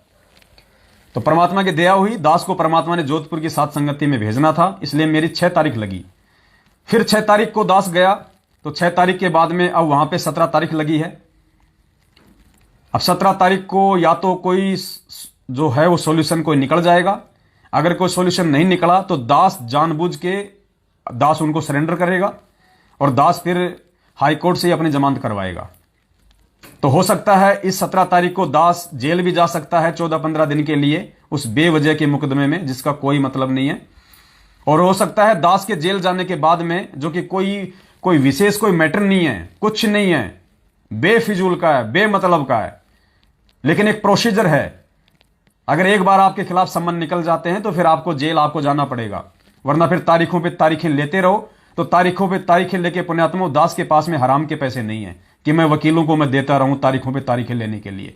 तो इस तारीखों पे तारीखों वाले जो झंझट से इससे बाहर निकलने के लिए दास अपनी सर्वसम्मति से कोर्ट को सरेंडर करेगा, और दास हो सकता है जेल चला जाएगा 14-15 दिन के लिए। उसके बाद में फिर जमानत की प्रोसीजर हो जाती है शुरू। तो वकील दास ने एक नया खड़ा किया है, उसके बाद फिर दास की जमानत की जो प्रोसीजर शुरू हो जाएगी। तो हो सकता है 17 तारीख को दास जेल जाए, और उसके बाद में फिर से ये मनवस लोग, ये काल प्रेरित लोग संगत में ड्रामा खड़ा कर देंगे, और जो कमजोर प्राणी होंगे उनके मन में फिर शंकाएं पैदा हो जाएंगी। पवन दास जेल चला गया, पवन दास जेल, अरे पवन दास कौन सा मर्डर करके जेल चला गया? पवन दास को तो अगर इन विषयों को लेके जो दास ने देश और दुनिया को बचाने के लिए सतगुरुदेव जी के आशीर्वाद से जो कोरोना वैक्सीन के समय जो चरणामृत की बोतल जो दिखाई थी पूरी दुनिया को कि ये है असली मेडिसिन जो पूरी दुनिया को बचाएगी, और दास ने उसी समय बोल दिया था कि इससे बढ़ के दूसरी मेडिसिन पूरी दुनिया में कहीं नहीं होगी। और आज तक देख लो पुण्यात्माओं, कोरोना की कोई वैक्सीन भी कामयाब नहीं है, और अंत में यही चरणामृत, यही मेडिसिन पूरी दुनिया के सामने निकल के सामने आएगी। हमें समय का इंतजार है। दास आज भी अपने दावे पे कायम है। दास को जब कोर्ट में नंबर आएगा बोलने का, दास बिल्कुल खड़ा होके बोलेगा, और बिल्कुल दास जो है जज साहब के सामने बुलंद आवाज में बोलेगा कि ये दास अपने दावे पे कायम है, चाहे फांसी लग जाए। दास हाथ जोड़ के, नहीं साहब मेरे से गलती हो गई, नहीं साहब, ये बच्चों वाले काम नहीं करेगा दास। चाहे 1 साल जेल क्यों ना रहना पड़े, दास अपने में कायम था, कायम है, कायम रहेगा। क्योंकि धरती पे इस चरणामृत के अलावा किसी भी बीमारी का आने वाले समय में भी कोई इलाज नहीं होगा। तो कुछ मंदबुद्धि लोग हो सकता है आपको तोड़ने की कोशिश करें कि देखो साहब जेल चला गया है, उसके ऊपर अगर गुरुजी की दया होती तो वो जेल क्यों जाता। अरे भैया, तो फिर गुरुजी क्यों जेल में बैठे हैं? इसका मतलब तो गुरुजी पे भी दया नहीं है फिर। तो ये तो हो गई नालायकों की बातें, मंदबुद्धि लोगों की बातें। परमात्मा ने बताया इस भक्ति मार्ग पे जो अपने गुरु के वचन पे चलेगा, जो गुरुजी की प्रत्येक मर्यादा में रहेगा, जो नियमों का पालन करेगा, परमात्मा उसकी परीक्षा लेगा। वो आत्मा जो संघर्ष करेगी वो आत्मा और निखरेगी, उस आत्मा का विश्वास और ज्यादा दृढ़ हो जाएगा ऐसी घटनाओं से।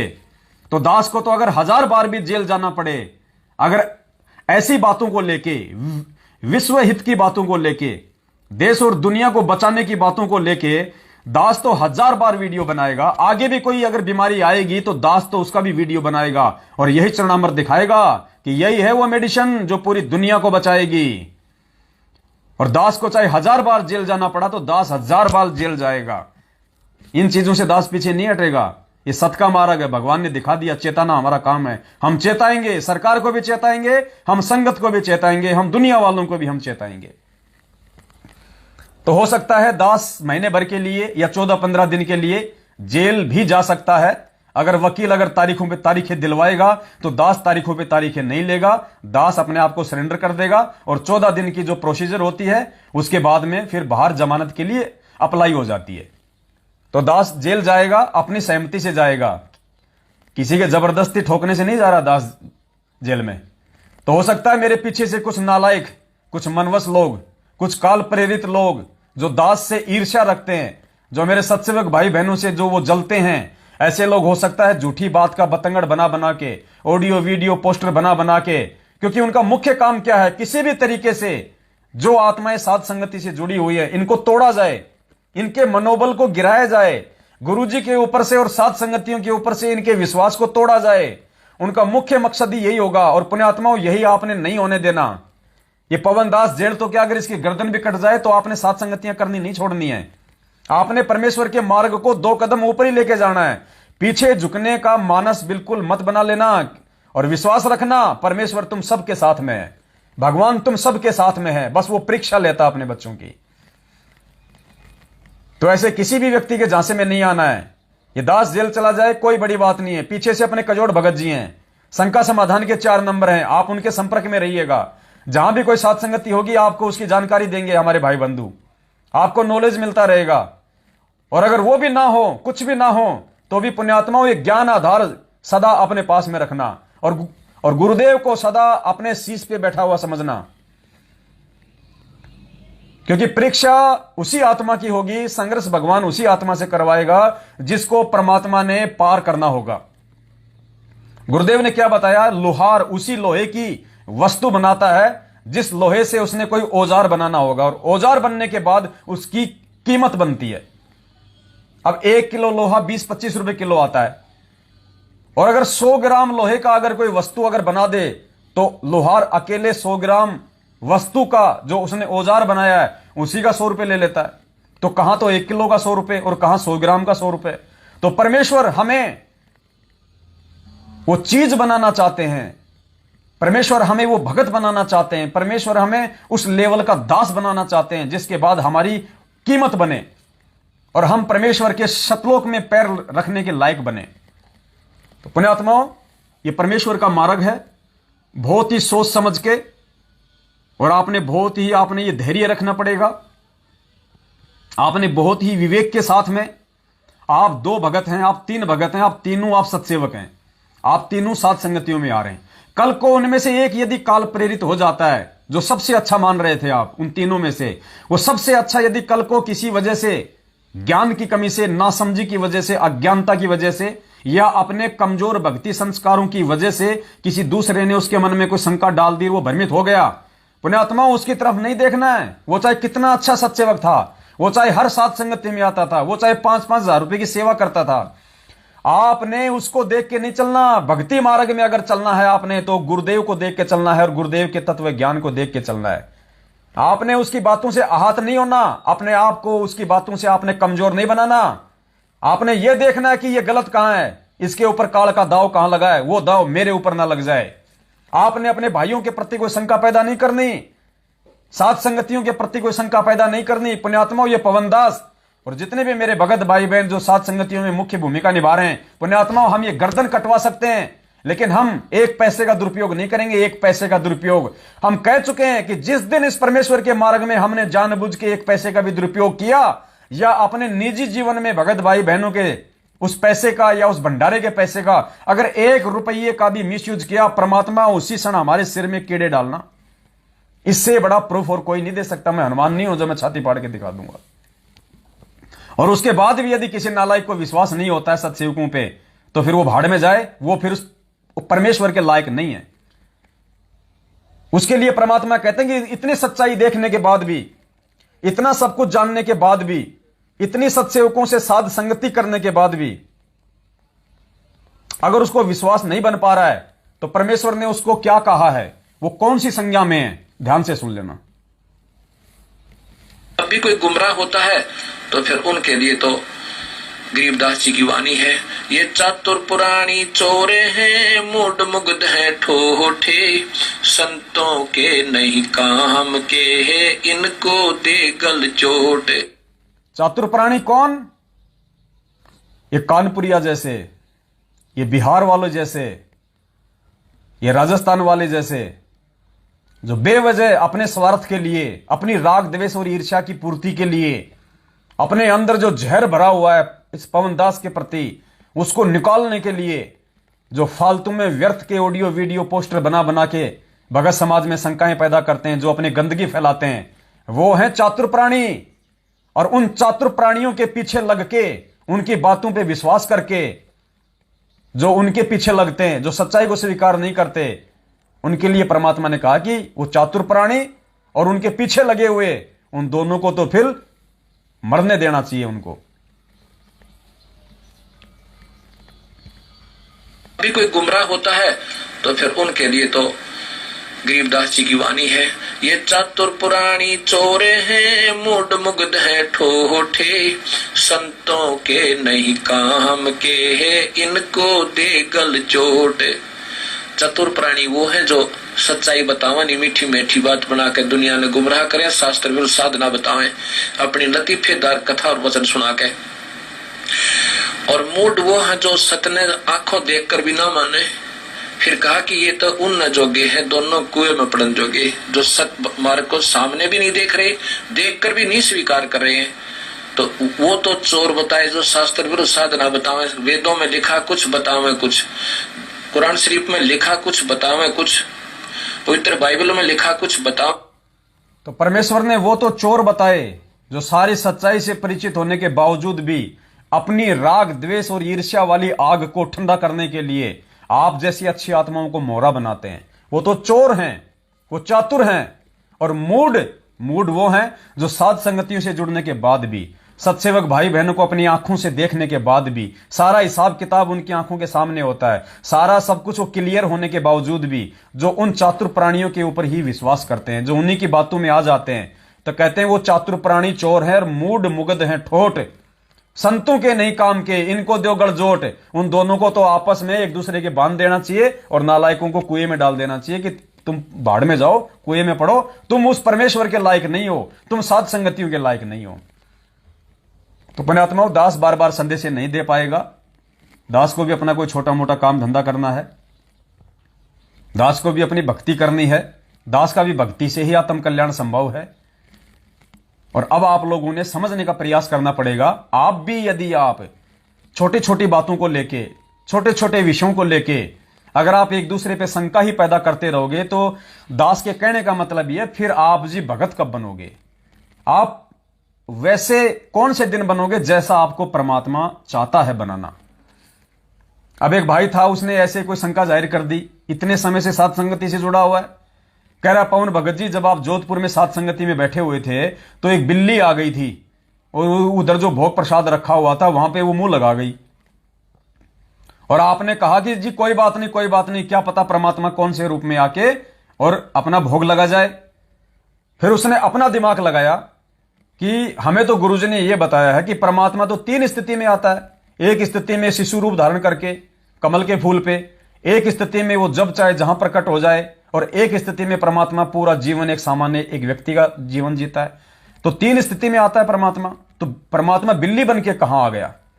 तो पुण्यात्माओं, यह सवाल जिसने मुझे भेजा था, अगर ये उसका सवाल है या किसी और का है, अगर किसी और का सवाल है और किसी और का सवाल यदि उसने मुझे भेजा है, तो वो दोनों एक ही कैटेगरी के आदमी हैं। क्योंकि जिसने भेजा है वो तो बिल्कुल मूर्ख है, उसको तो बिल्कुल भी परमेश्वर के ज्ञान की ABCD भी नहीं पता है। और उसके भेजने के बावजूद जिसने मेरे पास भेजा है वो भी उसी कैटेगरी में है, क्योंकि उसको भी कहीं ना कहीं कोई शंका है, वरना वो ही उसका जवाब दे देता। लेकिन उसने मेरे पास भेजा, इसका मतलब उसको भी शंका है। ये शंकाएं तुम्हें ले डूबेंगी। ये फालतू की शंकाएं हैं, बेमतलब की शंकाएं हैं। ये शंकाएं तुम्हें ले डूबेंगी, ध्यान रखना इस बात को। ये बच्चों का मार्ग नहीं है, ये परमात्मा का मार्ग है। ये अगर तुम इतना भी कॉमन सेंस यूज नहीं करोगे तो तुम भी उन्हीं श्रेणी में गिने जाओगे जो मैनेजमेंट वाले हैं। अरे परमात्मा बिल्ली क्यों नहीं बन सकता? परमात्मा ने क्या कहा गुरुदेव ने कि भगवान उसको कहते हैं जो कुछ भी कर दे। समर्थ को कहते हैं परमात्मा, वो समर्थ होता है।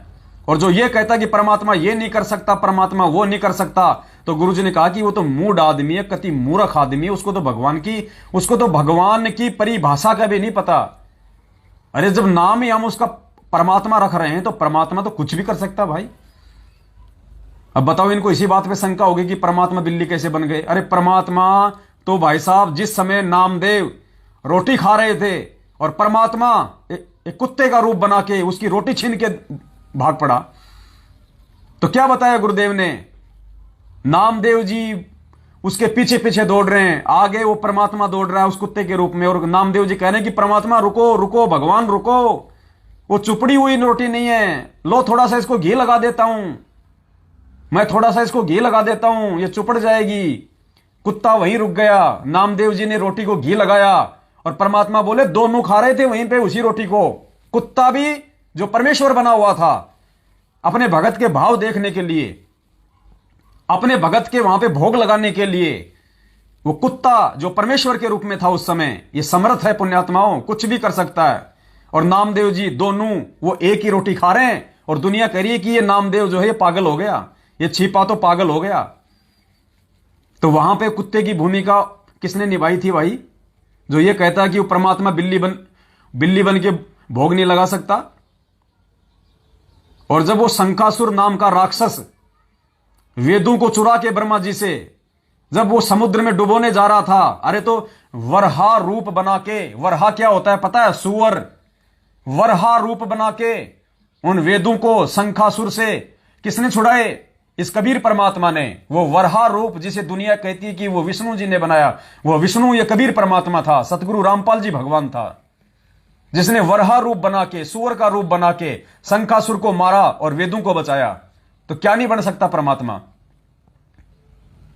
अरे नरसिंह रूप किसने बनाया? आधा पशु और आधा इंसान, वो किसने बनाया? इसी कबीर परमात्मा ने, इसी सतगुरु रामपाल जी भगवान ने नरसिंह रूप बनाया। तो भगवान क्या नहीं बना सकता? इस दास के मुख से जो निकल गया वो लोहे की लकीर है, ध्यान रख लेना। क्योंकि दास अपनी मर्जी से कुछ नहीं बोलता है, जो परमात्मा बुलाते हैं दास वो बोलता है। और दास जो बोलता है हर एक शब्द का एक मकसद होता है। तुम्हें नहीं समझ में आ रहा वो एक बात अलग है। अब ये व्यर्थ की शंका पैदा करके तुमने अपना सत्यानाश किया कि नहीं किया? तुमने शंका पैदा किया नहीं की? यानी आपने अपनी ये अज्ञानता आज सर्वसंगत के सामने जाहिर कर दी कि परमात्मा क्या कर सकता है क्या नहीं कर सकता, इस विषय में मुझे कुछ नहीं पता। समर्थ कुछ भी कर सकता है, समर्थ कोई भी रोल बना सकता है। गुरुदेव ने क्या बताया? जब मोर ध्वज के दरबार में श्री कृष्ण जी अर्जुन का अहंकार तोड़ने के लिए और राजा मोर ध्वज के दरबार में गए, वो मोर ध्वज जिसने अपने बेटे का आरे से सिर चीरा था, राजा और रानी ने दोनों ने उस मोर ध्वज के दरबार में गए और क्या कहा था वहां पे? गुरुदेव ने कहा कि श्री कृष्ण और अर्जुन जब गए थे तो साथ में एक शेर भी था, एक शेर भी लेके गए थे। और श्री कृष्ण ने कहा कि मेरा जो शेर है वो मांस खाएगा, और ये किसी ऐसे वैसे व्यक्ति का मांस नहीं खाएगा कि किसी भी कोई पल्लेदार को, कोई मजदूर को ले आओ, ये तुम्हारे ही परिवार का मांस खाएगा। और एक बात और सुन लो, आज ये शेर जिसका मांस खाएगा सीधा वो स्वर्ग में जाएगा। तो मोर ध्वज ने सोचा कि मेरा मांस खाए, उस स्वर्ग की लालसा के लिए। रानी ने सोचा मेरा खाए, बेटा सोचे मेरा खाए। तो परमात्मा ने वहां एक बात बताई थी पुण्यात्माओं, अगर ध्यान से अगर आप सत्संग सुनते हो तो। गुरुदेव ने कहा कि वो शेर कौन था? वो शेर मांस खाने वाला नहीं था। गुरुदेव ने कहा कि यही बात अगर जिसे समझ में आ गई, समझो तत्व ज्ञान समझ में आ गया, वो परमात्मा, वो कबीर साहिब शेर बन के गया था। श्री कृष्ण के साथ में जो शेर था वो कबीर परमात्मा था। और गुरुजी ने कहा कि वो शेर मांस खाने वाला नहीं था। अगर वो मांस खाने वाला शेर होता तो उस समय उस बेटे को मांस, वो शेर खाता, और शेर खाता तो दुनिया का विश्वास, भक्ति और भगवान से उड़ जाता। लेकिन परमेश्वर ने कहा कि वो जो शेर था वो मांस खाने वाला नहीं था। और जिसको ये बात समझ में आ जाएगी, यही तत्व ज्ञान है। खुद वो कबीर परमात्मा इस भगत की और अपनी भक्ति की रक्षा रखने के लिए इनके साथ में शेर रूप धारण करके गया था। तो परमात्मा क्या नहीं बन सकता? जब शेर बन सकता है तो बिल्ली नहीं बन सकता क्या? अभी हमारी बुद्धि इन चीजों को स्वीकार नहीं कर रही, तो दूसरे को दोष देना ठीक नहीं है भाई। ये व्यर्थ की शंकाएं, फालतू की शंकाएं, कॉमन सेंस की बातें हैं। और अगर ये बातें भी तुम्हारे अभी तक समझ में नहीं आ रही हैं तो भगवान से कोसों दूर हो। सात संगतियों का कोई फायदा नहीं है। इसलिए तो दास कह रहा है कि 2022 ऐसे लोगों की छटनी है। 2022 में ऐसे ही सत्सेवकों की छटनी होगी जो अभी आधे अधूरे हैं, देखा देखी में लग रहे हैं, गुरुदेव को हृदय से भगवान नहीं मान रहे, खाली देखा देखी में भोग लगा रहे हैं डर के मारे। ऐसों की परमात्मा रक्षा नहीं करेगा। जो डर के भोग लगाते हैं, ऐसों की रक्षा करेगा जो ज्ञान से भोग लगाएगा, जो समझ के भोग लगाएगा, जो हृदय से भोग लगाएगा। तो पुण्यात्माओं, दास की केवल इतनी सी विनती थी, इतनी सी ये प्रार्थना थी। देखो, दास की सेवा है आप लोगों को सही समय पे सही संदेशा देने की, आप लोगों को जागरूक करने की। और दास का ना कोई बाड़ बाका हो पाएगा, ना कोई बाड़ बाका दास का करने में कोई सक्षम है, सिवाय मेरे गुरुदेव भगवान के। और मेरे गुरुदेव भगवान भी उसी समय मेरा बाड़ बाका करेंगे या होगा जिस समय मैं इस गुरु को परमात्मा ना मान के और इसकी मर्यादा तोड़ूंगा। उसके बाद ना यह मेरा, ना यह आपका, ना किसी और का। यह परमात्मा सिर्फ उसी का है जो इसको आधार बना के, इसकी प्रत्येक मर्यादाओं में रह के और गुरु को परमेश्वर मान के जो आजीवन अंतिम श्वास तक निसंशय इसके चरणों में लगा रहेगा, यह परमात्मा उसी की रक्षा करेगा। इसका कोई सगा नहीं है, यहां पे ध्यान रख लेना। अगर इसके कोई सगे हैं तो इसके भगत हैं, और इनके भक्तों की अकाल मौत हो रही है आए दिन। सारनामियों की गाड़ियों के टायर के नीचे आके फूट रहे हैं। 12-12, 13-13 भगत एक साथ मर रहे हैं एक्सीडेंट में। कोई फांसी खा के मर रहा है। क्यों मर रहे हैं? ये किसी का सगा नहीं है, ये सगा उसका है जो इसका है, और इसका वो होगा जो इसके प्रत्येक वचन पे, प्रत्येक मर्यादा पे ज्ञान आधार से चलेगा। तो पुण्यात्माओं, बस इतना सा संदेशा था जो आप जीवों को देना था। उसके बाद जैसा आप करोगे वैसा आप अपना भुगतोगे, आप अपना भरोगे। इसमें ना दास का कोई दोष है, ना अन्य किसी भगत भाई बहन का कोई दोष है। अगर भगत बने हो तो भगत ही बनो। अगर परमात्मा ने भगत बनाया है तो परमात्मा को भगत ही बन के दिखाओ। अन्यथा ये ढोंग, ये ड्रामा, ये गले में लोकेट, हाथ में रक्षा सूत्र बांधने की कोई आवश्यकता नहीं है। जहां तुम्हें जाना है वहां जाओ। कम से कम इस परमात्मा को तो दोषी मत बनाओ। कल को फिर तुम अकाल मौत मरोगे, दुनिया कहेगी रामपाल का चेला मर गया, रामपाल का चेला मर गया। और गुरुजी कहते हैं रामपाल का चेला नहीं, वो तो काल का चेला है। भाई काल का चेला, आपने सत्संग सुना होगा ना परमात्मा का। गुरुजी कहते हैं कि कुछ दुष्ट आत्माएं इस आश्रम में जो भगत का ढोंग करके आती हैं, और यहां उनका काम क्या होता है? चोरियां करना। और ऐसे लोग जब बाहर जाके जब मरते हैं एक्सीडेंट में, तो लोग तो कहेंगे अरे यो रामपाल वाला तो भाई इसके गले में लोकेट है, रामपाल का ये रक्षा सूत्र बांध रखा, रामपाल की फोटो है इसके गले में, ये तो रामपाल का चेला है। अरे उस भगवान को भी क्यों बदनाम करते हो फिर तुम? तो गुरुदेव ने कहा कि वो रामपाल का नहीं, वो तो काल का चेला था, काल का चेला। तो ये जितने भी 90% हैं जो सतलोक आश्रम मैनेजमेंट हरियाणा वालों के पीछे आंख बंद के चल रहे हैं, पुण्यात्माओं, ये सब के सब ये संत रामपाल जी भगवान के नहीं, ये काल के चेले हैं वर्तमान में। अगर इनमें से कोई निकल के सही समय पे अगर साथ संगति से जुड़ गया और गुरु को भगवान मान के अगर सच्ची आराधना में लग गया, अपनी मर्यादाओं में रहते हुए, और तमाम उन अपनी गलतियों की समायाचना जो उन्होंने आज से पहले की हैं मैनेजमेंट वालों की संगति करके, तो ये परमेश्वर हो सकता है दया कर दे, क्षमा कर दे। अन्यथा गधे के ऊपर सींग नहीं होते ना, ऐसे इस धरती के ऊपर भक्तों का कोई नामो निशान भी था, मालूम नहीं पड़ेगा। ये संदेशा था जो दास ने आप जीव को दे दिया, समय समय पे देता रहूंगा। और बस जो 2-3 बातें आपको जो बताई हैं, किसी भी कोई ट्रस्ट का मेंबर, कोई सदस्य नहीं बनना, गुरु को मानुष साबित करने की कुप्रयास मत करो, अपनी मौत खुद अपने हाथों से मत मरो, अकाल मौत को न्योता मत दो। और किसी भी राग द्वेष और ईर्ष्या से ग्रस्त व्यक्ति के ऑडियो वीडियो पोस्टर ना तो खुद देखोगे इसका मतलब तुम्हारे को शंका है। अगर मेरे प्रति हैं तो तुम्हारे को मेरे ऊपर शंका है, अगर गुरुजी के प्रति हैं तो तुम्हारे को गुरुजी के ऊपर शंका है, तभी तुम उसको खोल के देख रहे हो, अन्यथा देखने का कोई मतलब ही नहीं है। और जिसको इतनी सी भी शंका है, काल उसको भी घेर लेगा। तुरंत उनको डिलीट करो, उस व्यक्ति का नंबर मारो ब्लॉक। फोन आता है तो एक बार तो उसको समझा दो प्यार प्रेम से, मानता तो ठीक है, वरना उसका नंबर भी ब्लैक लिस्ट में डालो। और पुण्यात्माओं, आगे की तरफ बढ़ो। आगे की तरफ जब कोई व्यक्ति पहाड़ पे चढ़ने की सोच लेता है तो नीचे से चूहे और बिच्छू उसको काटने के लिए दौड़ते हैं, उसका रास्ता रोकने के लिए। तो जितने भी ऐसे जो ये काल प्रेरित जो भगत हैं, जो भगत बनने का ढोंग कर रहे हैं, राग द्वेष और ईर्ष्या से भरे हुए हैं, ये चूहे और बिच्छू की स्थिति में है। ये आपके लिए, क्योंकि आपको परमेश्वर ने पहाड़ पे चढ़ाना है, सतलोक लेके जाना है। और ये लोग उस काल के चूहे और बिच्छू बन के आपको काटेंगे, आपको पहाड़ पे चढ़ने से रोकेंगे, ये हर संभव ये प्रयास करेंगे। इसलिए आपने इनकी प्रत्येक चाल को समझना है और गुरुदेव के ज्ञान आधार से आपने दृढ़ता से साथ संगतियों से आपने जुड़े रहना है। चाहे पवनदास बाहर रहे, चाहे पवनदास जेल में रहे, चाहे पवनदास जिंदा रहे, चाहे पवनदास मर जाए, ये भक्ति आपने इस परमेश्वर को देख के करनी है, किसी सत्सेवक को या पवनदास को देख के नहीं करनी। जब तक हम हैं तब तक अपने भाई बहनों की संगति करो, और जब तक नहीं है तो ये परमात्मा ही सब कुछ है। और आज भी यही है, आज भी इसी को आधार बना के साथ संगतियों में आना है। इन साथ संगतियों में फालतू की बकवाद के लिए, छोरा छोरी के रमेणे के रिश्ते जोड़ने के लिए, इधर उधर की बातें करने के लिए कोई जगह नहीं है, कोई स्थान नहीं है। ध्यान रखना, अगर कोई व्यक्ति साथ संगतियों में यह सोच के आता है कि मेरा लड़का मेरी लड़की जवान हो गए, कोई रिश्ते की बात करूंगा, तो वो महामूढ़ व्यक्ति है, महामूर्ख व्यक्ति है। ये मैनेजमेंट वाला कुक्रम नहीं चलेगा यहां पे। वो परमात्मा अंतर्यामी, उसको पता है कि ये साथ संगति में क्यों जा रहा है, ये बेटा बेटी के रिश्ते जोड़ने जा रहा है, ये साथ संगति के लिए नहीं जा रहा। कोई सा भी लाभ नहीं मिलेगा आपको, ना साथ संगति का, ना वो बेटा बेटी का। और दास को मालूम पड़ गया, वहीं पे खड़ा खड़ा दास वहां पे बेइज्जती करेगा, वहीं खड़ा खड़ा दास वहां पे सबके सामने बताएगा फिर कि साहब ये देखो, ये आए अपनी बेटी का रिश्ता करने, ये आए जी अपने बेटे को बन्ना जी बनाने, दे दो जी इसको अपनी लड़की कोई है तो यहां पे, इनको लड़की चाहिए बस, इनको मोक्ष नहीं चाहिए, इनको बेटा बेटी के रिश्ते चाहिए, इनको दे दो, इनको इनके घर में भर दो इनके बच्चे। फिर वहां आपको और ज्यादा जोर आएगा। इसलिए सत्संग में, साथ संगतियों में अगर आते हो तो उसी चीज को टारगेट करके आना, अपने बेटा बेटी के रिश्तों को टारगेट करके मत आना बिल्कुल भी। नंबर ले जाओ, साथ संगति से दूर जाके जब आप अपने घर पे जाओ उस समय बात करो। आपको लगता है ऐसा कोई भगत है, उनके नंबर ले हो, साथ संगति में आते हो नंबर ले लो, लेकिन बात रिश्ते की साथ संगति से जाने के बाद अपने घर पे करना। जब घर से चलते हो तो केवल साध संगति के लिए चलो, गुरुदेव के 5 यज्ञ के लिए चलो, सत्संग के लिए चलो। तीसरी बकवाद मन में लेके चलोगे, परमात्मा आपका कोई भी प्रयोजन सफल नहीं होने देगा।